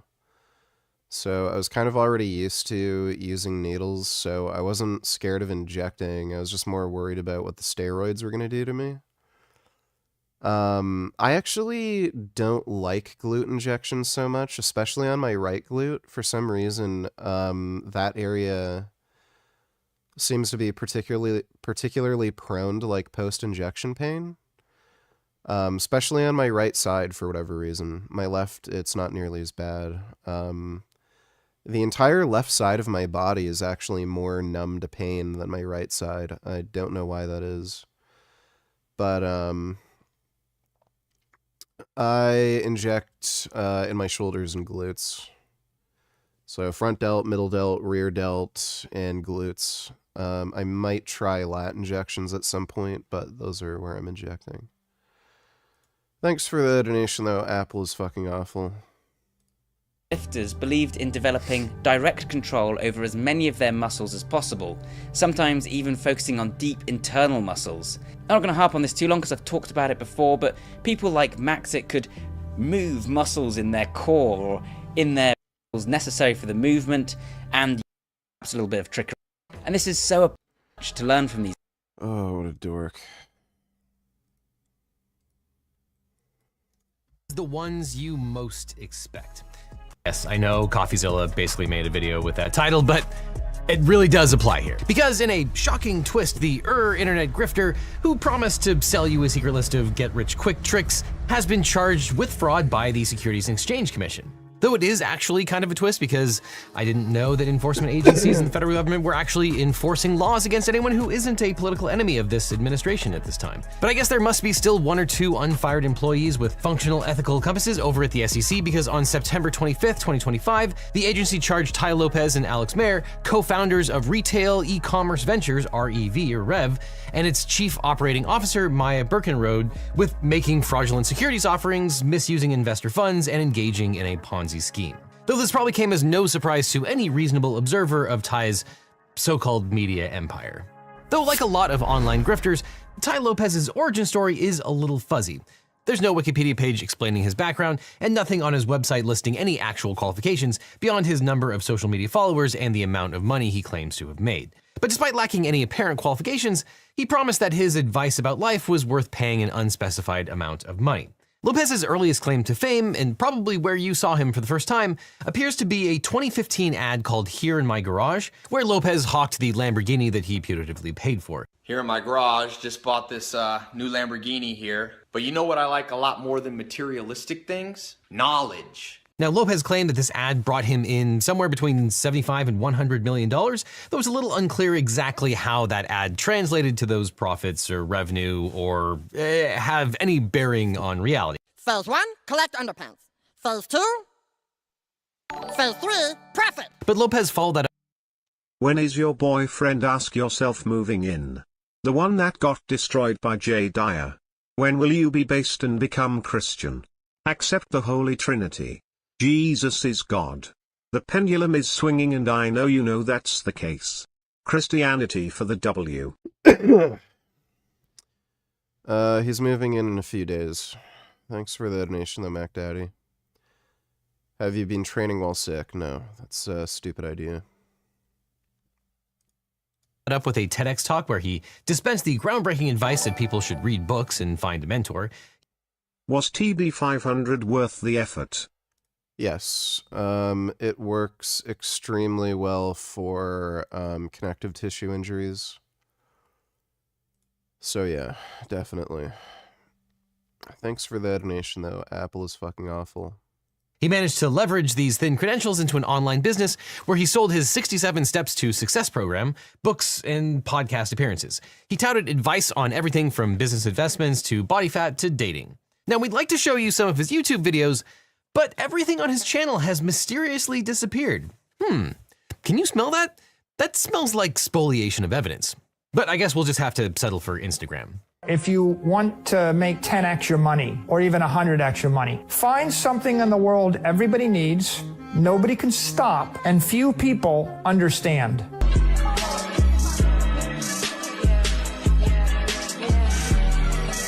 Like, we live in the best time ever to make money. Look at ideas like this perfume one. Like, stop overthinking it. Go launch a new stream of income. Forget paralysis by overanalysis. The world is yours, my friend. Bezos has a saying, if you have a 10% chance of making a lot of money, you should do it, even if you have a 90% chance of failure. But we'll check back in a few minutes to see how those 10% odds are treating you, Ty. No, I'm not doing cardio when I'm sick. You're just gonna make yourself sicker, or it's gonna take longer for you to get over the cold. And, you can actually change the way the infection's affecting your body, and you can, like, do permanent damage to your cardiac muscle and shit. So it's a really stupid idea to train when you're sick. But apparently all this looked legit enough to inspire a bunch of people to invest with Lopez and his partners on his latest business venture. And during the summer I rollerblade and mountain bike, but when the weather isn't good, I have an elliptical machine. Up dead brick and mortar stores and then resurrecting them as e-commerce. Where's Gummy? He's in the chair next to me. He's on my racing chair. Businesses, which in and of itself could totally be a legitimate business and certainly is far from the scammiest thing that Lopez has ever done. But it looks like Tai Lopez found a way to make it scammy. In 2019, Tai and his business partner, Alex Mayer, founded Retail E-Commerce Ventures, or REV, which purchased a series of dead mall brands like Radio Shack, Dress Barn, Modell's Sporting Goods, and Pier 1 Imports for rock-bottom prices. The theory was that these companies still had enough brand recognition to be zombified into profit-making e-commerce businesses. But in order to buy the husks of these companies, Lopez and Mayer needed to raise money. Luckily, Lopez had a ready supply of suckers. There's a saying, if you're in a room and you don't know who the sucker is, you're the sucker. You never want to be the sucker. Investors on hand from his 67 Steps email list. Because allegedly between April 2020 and November 2022, Lopez and Mayer managed to raise a whopping $112 million from hundreds of different investors. Now, when these investors signed on, they were allegedly given letters of intent. These letters spelled out the terms of the investment, including what specifically the person was investing in. Now, Lopez and Mayer told investors that they had two choices. They could put money into Rev, the parent company, which would give them an indirect share of all the smaller companies Rev owned, or they could invest directly into one or more of those smaller companies, including any of Rev's 8 retail brands. So apparently investors who chose a specific company were promised that their money would be used to acquire that specific company. And in exchange for their money, investors were promised outrageous payoffs. Lopez and Mayer told investors that they would get a full return on their investment and could earn up to 25% per year, and they would also get a monthly payment of 2.08%. Lopez and Mayer explained to investors that they could earn such high returns because Rev, quote, acquired the businesses so cheaply. Remember, kids, if something sounds too good to be true, it definitely is. Also, never invest with Tai Lopez. Because the truth was that the e-commerce model wasn't working and these companies never generated a profit. The government alleges from October 2021 to October 2022, Rev and its brands incurred monthly net losses ranging from $3.8 million to $12 million. While some of the companies generated revenue, not a single one turned a profit. Things got so desperate that Radio Shack, the home of ham radio nerds and high school AV geeks, suddenly morphed into a cryptocurrency platform with a bizarrely offensive Twitter presence. But worse, apparently Lopez and Mayer continued to report to investors that companies like Dress Barn and Steinmart were, quote, on fire and, quote, the cash flow is strong. Apparently in online and in-person meetings, they pitched new investments by touting the success of previous ventures. They claimed, for example, that Dress Barn, one of Rev's earliest acquisitions, had helped to raise funds for later acquisitions. In reality, Dress Barn lost nearly $13.7 million in 2020 and $10.7 million in 2021. And Steinmart lost nearly $1.7 million in 2020 and $5.7 million in 2021. But Lopez and Mayer also claimed that Rev never missed a payment to a single investor, and apparently this too was a lie. From early 2022, investors began claiming that the company had failed to make the promised payments. Investors described being ghosted or even sent screenshots of entirely made-up bank transfers. And, you know, it got to a point where she sent me a screenshot. Hey, the wire got sent out. And I'm like, okay, well, if I got a screenshot of a wire, and then I didn't get the wire, of course. And then I got ghosted for like about a month. And as Rev and his companies got further and further into debt, it became more and more difficult to make the promised payments to investors. So it seems in a desperate attempt to stave off accountability for their failed business enterprise and false promises, Lopez and Mayer turned to outside lenders, cash advances, and finally, just a straight-out Ponzi scheme. Now let's talk for a minute about Ponzi schemes, because it's actually pretty instructive here. Now, as you probably know, a Ponzi scheme is a type of investment fraud where investors are promised artificially high rates of return with little or no risk. And the early investors and the perpetrators of the fraud are paid off with funds by later investors. Early investors are made to think, though, that the payoffs are coming from legitimate business revenue. But the thing about Ponzi schemes is that they have to grow continuously, or they'll... Will squatting or back extensions help more with deadlift strength? Almost certainly squatting. Fail immediately. Otherwise, payments to early investors will stop, those investors will catch on, and the entire scheme will fall apart. So the fraud perpetrator has to work constantly to add new investors to prop up the old scheme. And sometimes the early investors will be paid a large amount and told that the high interest rates are coming in, and therefore they invest yet more money into the Ponzi scheme. And sometimes the defrauded investors themselves are so impressed by their initial but fake returns that they spread the scheme to their friends and family, inadvertently helping the fraud to grow. Now, Ponzi schemes are named after a fraudster in the 1920s named Charles Ponzi, who defrauded thousands of investors in Boston. Ponzi promised investors a 50% profit within 45 days or 100% profit within 90 days by buying discounted foreign postal reply coupons and redeeming them at face value in the US as a form of arbitrage. Instead, though, he was paying early investors and himself with money from later investors. At his peak, Ponzi was pulling in $250,000 per day in the 1920s. Will ask yourself, have his own bathroom, or will he have to share the disgusting bathroom you use with probably needles and hair and shit all over the place? And is he paying for half of the rent? And how long is he staying for? There's technically a second bathroom in the laundry room, so depends. There's only one shower though, so and I'm not talking about how we're splitting rent, but I don't know how long he's gonna stay for. Thanks for the donation, 21st.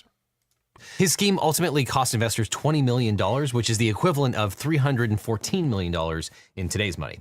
But Ponzi was indicted with 86 counts of federal mail fraud, though he pled guilty and only ended up serving 3.5 years in jail. And when he was released, he was surprised to find himself facing another 22 state charges of larceny. And that's where he made his second historical impression on the US legal system. His case went all the way to the Supreme Court, where in Ponzi versus Fessenden, the justices ruled that federal plea bargains don't trigger double jeopardy when a state files its own charges. Now, back to Lopez, experts say that there are often a list of red flags that often indicate a Ponzi scheme. And a lot of these sound very similar to the details of what Tai Lopez was doing. High returns with little or no risk, overly consistent returns, investments that aren't registered with the SEC or state regulators, unlicensed sellers, secretive complex strategies, issues with paperwork, and difficulty receiving payments. Now, the SEC certainly saw some red flags because they launched an investigation into Lopez and Mayer, and on September 25th, 2025, announced that they were charging both men and Rev President and COO Maya Birkenrode with a long list of fraud charges. But speaking of wiping your information, if you're not currently under federal investigation, it's probably a good time to wipe all of your personal and private information off the internet. Because your cell phone number, home address, email address, some of which had a high and Birkenrode with 5 counts. And Lopez and Mayer were charged with fraud under Section 17A1, 2, and 3 of the Securities Act. That section prohibits security sellers from employing any device, scheme, or artifice to defraud or obtain money or property by means of any untrue statement of material fact or any omission to state a material fact necessary in order to make the statements made in light of the circumstances under which they were made. Did you have to sign a cohabitation agreement with him? Is part of the agreement with him staying, for him to use your Negro bussy at least once per week? Since you're a nigger bottom and not into women anymore. That's why you won't talk about rent? No, that's not why. Thanks for the donation, 21st. Not misleading or engaging in any transaction practice or course of business which operates or would operate as a fraud or deceit upon the purchaser. They were also charged with fraud under good old sections 10b and 10b-5 of the Exchange Act. Section 10b prohibits security sellers from engaging in, quote, any manipulative or deceptive device or contrivance in contravention of such rules and regulations as the Commission may prescribe as necessary or appropriate in the public interest or for the protection of investors. And Rule 10b-5 is pretty similar. Now, since Section 17A parallels Rule 10b-5, the analysis for these rules is all pretty similar except for the mens rea requirements, which we'll get to. But the underlying rule here is, do not lie to your investors. That will get you in trouble. But the agency is alleging that Lopez, Mayer, and Birkenrode engaged in several legally fraudulent actions. First, the agency alleges that they made a series of misleading statements to investors when they said that the companies were on fire and cash flow was strong to potential investors. Those were outright lies. The SEC alleges that Lopez and Mayer both had every reason to know that the companies were failing to generate profits and were actually incurring serious losses. And when they knew that, they were legally obligated to report those honestly to investors. The three of them also misrepresented Birkenrode's background on Rev's website. As the chief operating officer responsible for a portfolio worth more than $100 million, investors would reasonably expect her to have some relevant experience. And the website indicated that she had, quote, over 10 years of experience managing multi-million-dollar companies. This, though, was not true. Before working as Rev's president and COO, Bergenrode had worked as a substitute preschool teacher, a promoter at a radio station, and an assistant to her cousin Ty in his online education company. Even more seriously, it looks like the three of them misappropriated millions of dollars of funds. They told investors that their investments would go toward the acquisition and basic operating cost of a particular company, but instead it looks like they used that money from one company to prop up another pretty much continuously. They appear to have commingled funds extensively across companies. Yourself hoodie on. It might as well just say daddy. Since we all know that's how you view him and the arrangement you made for him to stay with you. We all know you like to play with dildos, so it's not really a surprise after all. Yeah.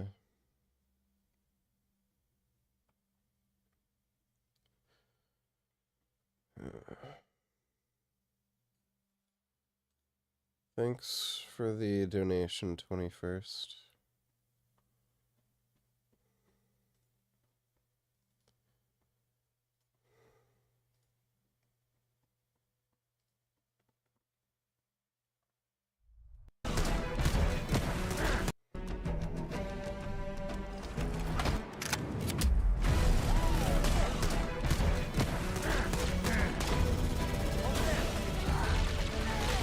This looks like it's running at a very low frame rate.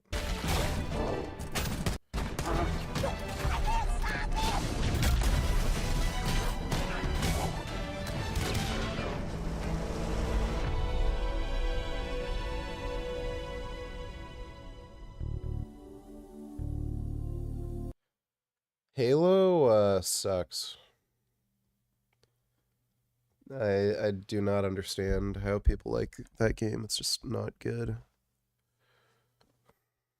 Without ever telling investors that was what they were doing, and it looks like they were actively engaging in a Ponzi scheme when they started using one investor's money to pay the others.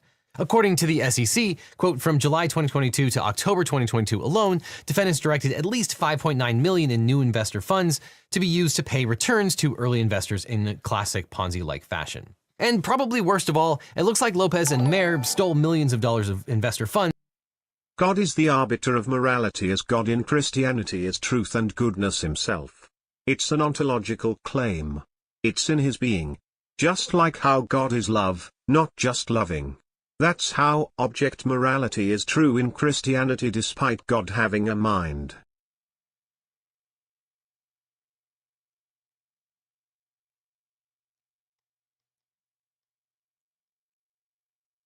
If you're saying God is morality, then what makes morality good? What's...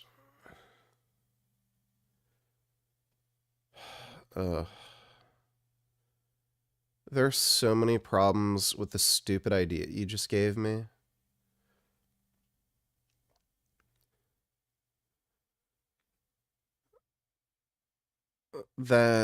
Yeah. Okay. Funds to line their own pockets. Lopez and Mayer are alleged to have misappropriated $12.5 million and $3.6 million respectively by diverting investor funds to their personal accounts, owned or controlled by them for no apparent business purpose. And the elements of these charges are all pretty similar. First, the SEC will need to show that Lopez, Mayer, and Berkenrode misrepresented one or more material facts. Second, that those investors relied on those misstatements. And third, that the investors were harmed because of that. Now, there is one key difference between the two laws, the mens rea or intent requirement. Section 17A of the Securities Act has a lower mens rea standard than Rule 10b-5. Under Section 17A, the SEC will only need to prove that Lopez, Mayer, and Berkenrode acted negligently.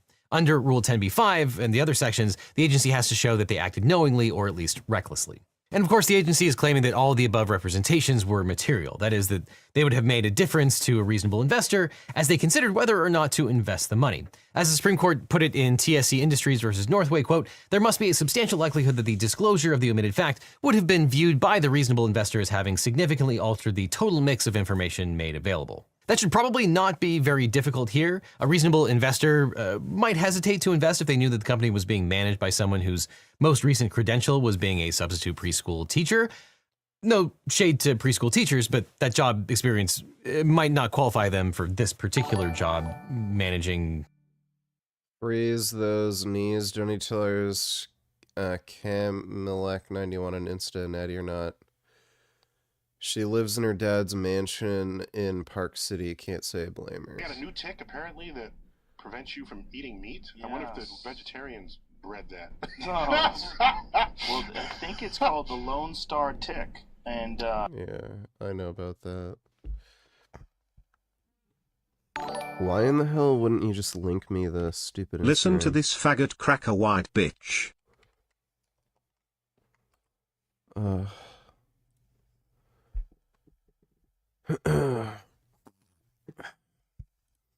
Is she natty? No. Yeah, I don't think she is.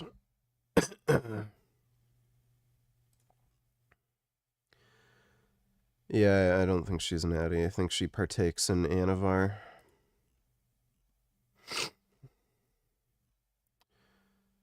Yeah, that's Anavar.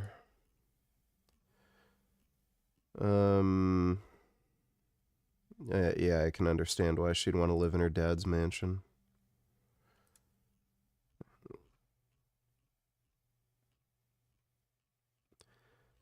If my parents were that rich, I probably wouldn't be motivated to move out. Jesus fuck, dude, that's a nice fucking house. But yeah, she's not natty. Thanks for the donation, Freeze Those Knees. People want to be happy and enjoy life. And sometimes on the left, it's really fucking hard to do that, right? So if I look on the right and I see Andrew Tate, like what's Andrew Tate telling me? He's telling me, buy a sword, be the master of your own destiny, go get, work, get Bugattis, get bitches, do all this stuff. It's like, okay, well, if I go to the left, what are they telling me? It's like, well, you need to feel bad because you're white and you're systemically oppressing everybody and capitalism is evil and you're privileged and everything you do is just because of your mom and dad. It's like, okay, well, fuck me, right? I feel like the left comes down on you so hard and it makes you feel like shit for everything in society. Like, oh, those shoes, those It's communist brain rot. That's what it is.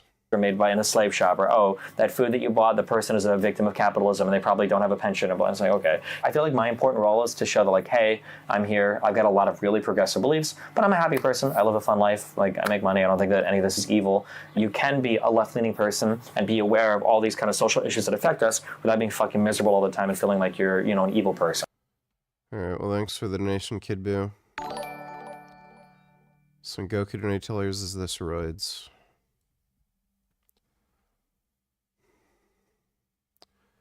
Yeah, you showed me her before. She could be natty. It's possible, but these days, who knows? But it's possible. Thanks for the donation, Son Goku. Hundreds of millions of dollars worth of investments. And perhaps even more obviously, if your companies are ruinously unprofitable, it makes it more likely that an investor will not invest money with you. And the SEC has offered many examples of investors who relied on these statements, including one who reported a May 2022 investor Zoom call where Lopez claimed that, quote, Rev never missed a cash payment or preferred payment since inception. And props to YouTuber CoffeeZilla, who even interviewed one of Lopez's investors and obviously relied on Lopez and Mayor's profit promises when he decided to invest. I mean, the deal was great. It was, 20% returns on your money for 2 years. And then there was supposed to be a return of capital after 2 years and a balloon. Here you go. I worked very hard on this, so share it on stream and make it your next thumbnail, nigga.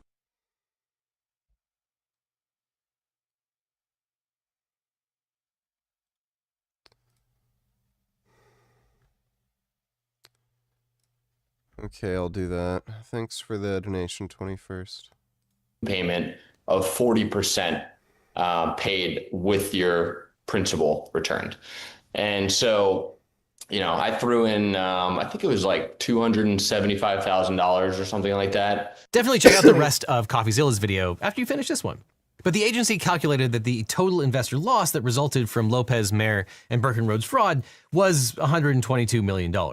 Though it can always be difficult to deal with the heightened mens rea requirements of some of these securities rules. For example, under Rule 10b-5, the agency has to prove that the defendants made these misrepresentations knowingly or at least recklessly. They couldn't just be negligent with their accounting, they had to actually know that the statements were false. But the agency did include lots of facts in its complaint that will lay the groundwork for this. For instance, the income statements for the companies, which prove that they were losing a lot of money, which the defendants would have had access to. The SEC also claims that, quote, during several internal Rev meetings in mid-2022, Ty and Alex discussed the overall financial situation with Maya, as well as the need to raise additional capital and having to prioritize vendor payments and triage investor payments. And according to the SEC, yeah, dude, this guy's getting locked up. It's pretty obvious he fucking did it. Oh, that's nice. Alright, now let's listen to an actual rational white man school the fuck out of some sand desert terrorist loving fuckface like Mehdi Hassan. Mamdani is admitting that no amount of acceptance, no amount of welcoming and tolerance will ever be enough for these people, for the invading hordes. Doesn't matter what you do, doesn't matter how much you open your arms and welcome them, it's never enough. It is never enough, it's never good enough.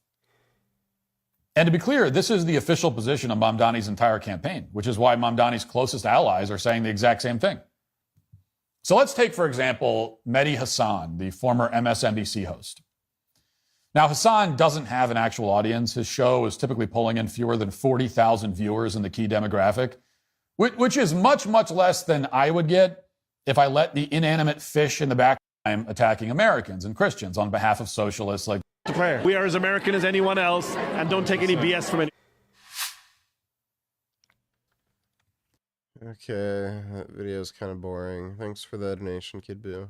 Rev's head bookkeeper also prepared a weekly spreadsheet that he shared with Birkenroad. This spreadsheet detailed bank account balances, expenses, and other cash outflows, including investor payments owed and shortfalls for each of the companies. Birkenroad then apparently shared this with Lopez and Mayer, and the three of them would apparently then determine where to pull the funds to cover any shortfalls. The agency alleges that the bookkeeper then executed transfers based on Birkenroad's instructions. For example, when a large number of investor notes were coming due in 2022, Birkenroad told him how to cover the shortfalls by directing what amounts to take from which bank accounts. But apparently even this level of fraud still isn't enough to turn off some of the true believers. Jared, the investor that CoffeeZilla interviewed, who lost about $275,000, has said that, quote, I actually still do business with them because they're not bad dudes. They freaking hurt themselves more than anybody. And Ty himself is still hoping for intervention from a higher power. This universe took, but it can also just give back. Donald Trump calls you, it's over. You're pardoned. And I hate to say this, Ty, but if history with past fraudsters is any indication, if you make the right political donations, a higher power might grant you a pardon. But if you or a loved one has been harmed by Ty Lopez, you might be entitled. Jeez. Fucking retarded. He's got Rhabdo, which is really weird because it's some 23-year-old dude at the tippy top of his game, and Rhabdo's usually reserved for people who have been out of fitness for a while, jump in really quick, bite off more than they can chew, and before they know it, they're sitting in a hospital bed pissing out coke. The drink coke, you know, the brown stuff. Their pee is brown. CrossFit's super dangerous because of it. Does this shirt have the clown on the back, or does it have the Rhabdo the clown? Is Rhabdo the clown? Pukey's the clown. There's also a Rhabdo drawing back in the day for CrossFit. That's ridiculous. I'm gonna throw some dates out at you. August 1st, August 29th, September 19th. Those are the dates of the CrossFit Games World Fitness Project Tour Stop 2 in Wadapalooza, SoCal. All things that Dallin Pepper competed at. Is this true? People are speculating that it's dehydration. One of those things that, yes, can cause Rhabdo, especially when you're competing at that level, but I think that it's overuse. What's he overusing? Himself. Dallin Pepper's overusing himself. I believe at this point it's speculation that the bike event that Guy Malheiros took off and Dallin Pepper sold his soul on is the thing that pushed Dallin over the edge. There are accounts of him sitting in the ice bath being brought back to life. The theme of North America this week is that regardless of how you're doing, you're always going to give it your all. Did you give it all tonight? What do you think? Sorry, that was rude. This is all stuff that I'm sure that they're going to bring up on the Boys Interrupted podcast this upcoming Monday. And here's the thing. Everyone's talking about how there needs to be more opportunities for the athletes. I've looked really hard, and I can't find many athletes talking about this outside of the pandemic era. Athletes wanted to be back on the floor. They wanted more opportunities to compete. And I think that a lot of people are really kind of sitting on that. They've settled there. And then if you want to stretch that out a little bit, maybe they're kind of remembering those times where they didn't get to compete that much, and now they have their pick of the litter and they're being given Rhabdo. Or you look like Tia Toomey, basically taking a week off at SoCal. You've got Haley Adams dropping out of Tour Stop 3, or whatever the finals are. She also dropped out of Tour Stop 2 along with Jeff Adler, essentially giving them no shot at retaining their pro cards on that point forward, which means that they essentially do not care. World Fitness Project is now giving out free invites to random competitions across the planet for teams because they couldn't get people to do their online qualifier for the finals. People don't want to go to the freaking World Fitness Project Copenhagen thingamajiggy. And if you want to revert back to those dates that I gave you, August 1st, August 29th, and September 19th, they're important because I'm very interested in people finding out who the fittest on earth are. It's why I like watching the CrossFit Games. Multiple times in my life, I've sat through the phenomena where I'm in a stadium full of people and I'm thinking, wow, I know somebody who is X, Y, or Z fittest on earth compared to these people, these 60,000 people. The bigger the audience, the cooler I think it is that myself or anybody that I know in the fitness space could be put on a leaderboard is that fit compared to the population. It's why I get so frustrated when people make the open not matter. Open is not important, so. Those people being CrossFit, turning it from 5 weeks to 3 weeks, ruining the amount of data points that you can put into the system, spitting out the fitness number that you would get at the end of the week. Weeks, 5 weeks, not 3 weeks. So everyone's taking it off. And if everyone's taking it off, it means that they aren't prioritizing it. Very much like how the athletes aren't prioritizing SoCal, they aren't prioritizing the World Fitness thingy in Copenhagen. They're just showing up. It doesn't mean anything. It's a paycheck to them. The fitness spot where you stack up on a leaderboard, Jason Hopper and Tia Toomey in first place, that means something. Ricky Garard in second place, that means something. He's the second fittest man on earth. And all of these competitions aren't just giving people like Dallin Rabdo, they're detracting from that claim because people aren't prioritizing the goal quite as much. Sure, they can do like a peak for Rogue. But in my opinion, that's why the likes of Haley Adams and Jeff Adler are dropping out. The juice ain't worth the squeeze. They know that they're probably getting most of their publicity from the CrossFit Games. They're known from the CrossFit Games. And I would not be shocked at all to see many more people drop out of Copenhagen before it's all said and done. Anyway, that's just a bunch of stuff that I want to get off of my chest before I get into something a little bit lighter, that being the lunging guy. Wait. The reason that there's sort of like a lot of world record attempts really irk me are because this doesn't mean anything. I get even more frustrated when the person completing it doubles down on what it is that they think that they've accomplished. Because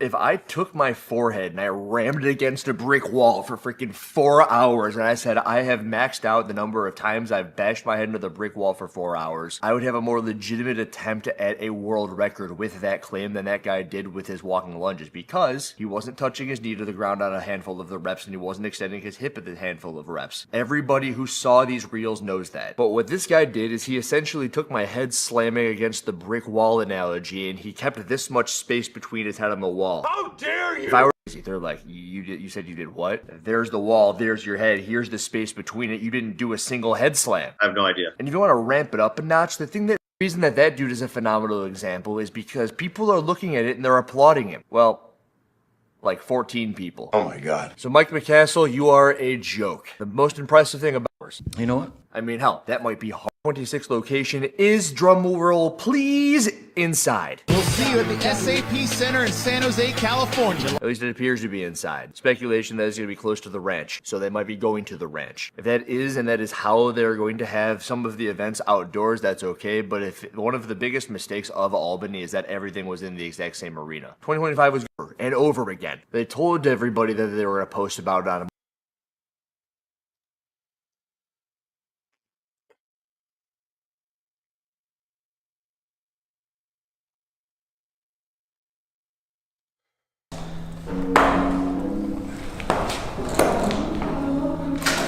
Nice. Let me try. Dodo to each others, the Chinese woman cannot believe it.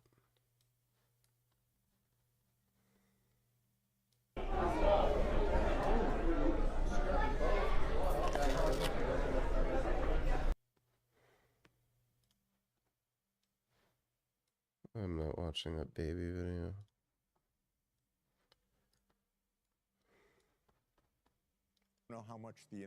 Non sa quanto gli Stati Uniti. It's incredible. È incredibile. You don't know how much the United States Non sa quanto gli Stati Uniti hanno pagato per il rovesciamento di Yanukovych. Ero lì, l'ho visto. Io sono stato portato in piazza Maidan dalle persone che hanno pagato. Oh my God, it's unwatchable.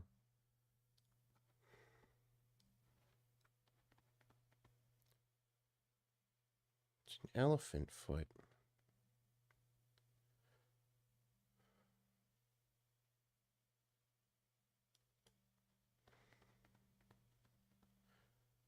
Elephants are nice.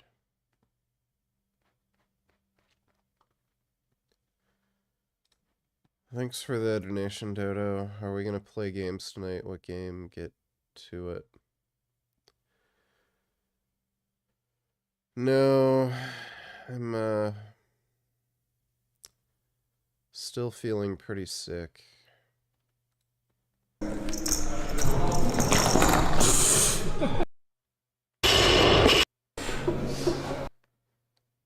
So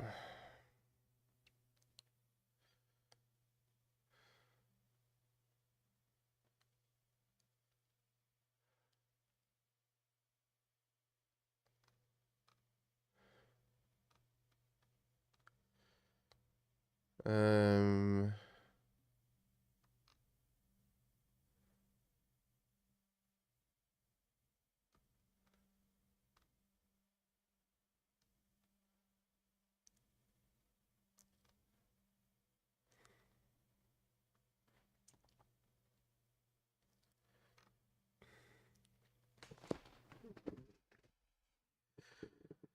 yeah, I'm not feeling well. I probably overexerted myself again today. Finishing putting together the belt squat. I had to disassemble some large pieces because I didn't put the platform on right.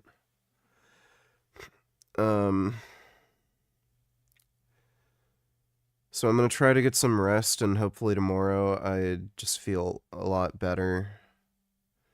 Then we can kind of get back to more normal life where I can like train again and do longer streams. Dodo Donatillers, you know, Chinese supremacy dates back a very long time, with them calling themselves the Middle Kingdom because they believe they were in the center of the world and the rest of the world revolves around China. Yeah, that's true. Thanks for the donation, Dodo.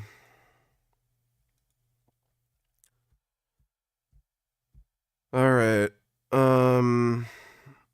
so I'm gonna get some rest. But big thanks to everybody who donated in Streamlabs, really appreciate it. I should be on tomorrow and hopefully like a normal time. And we'll hopefully do a longer stream if I'm feeling better. But thanks again, everybody.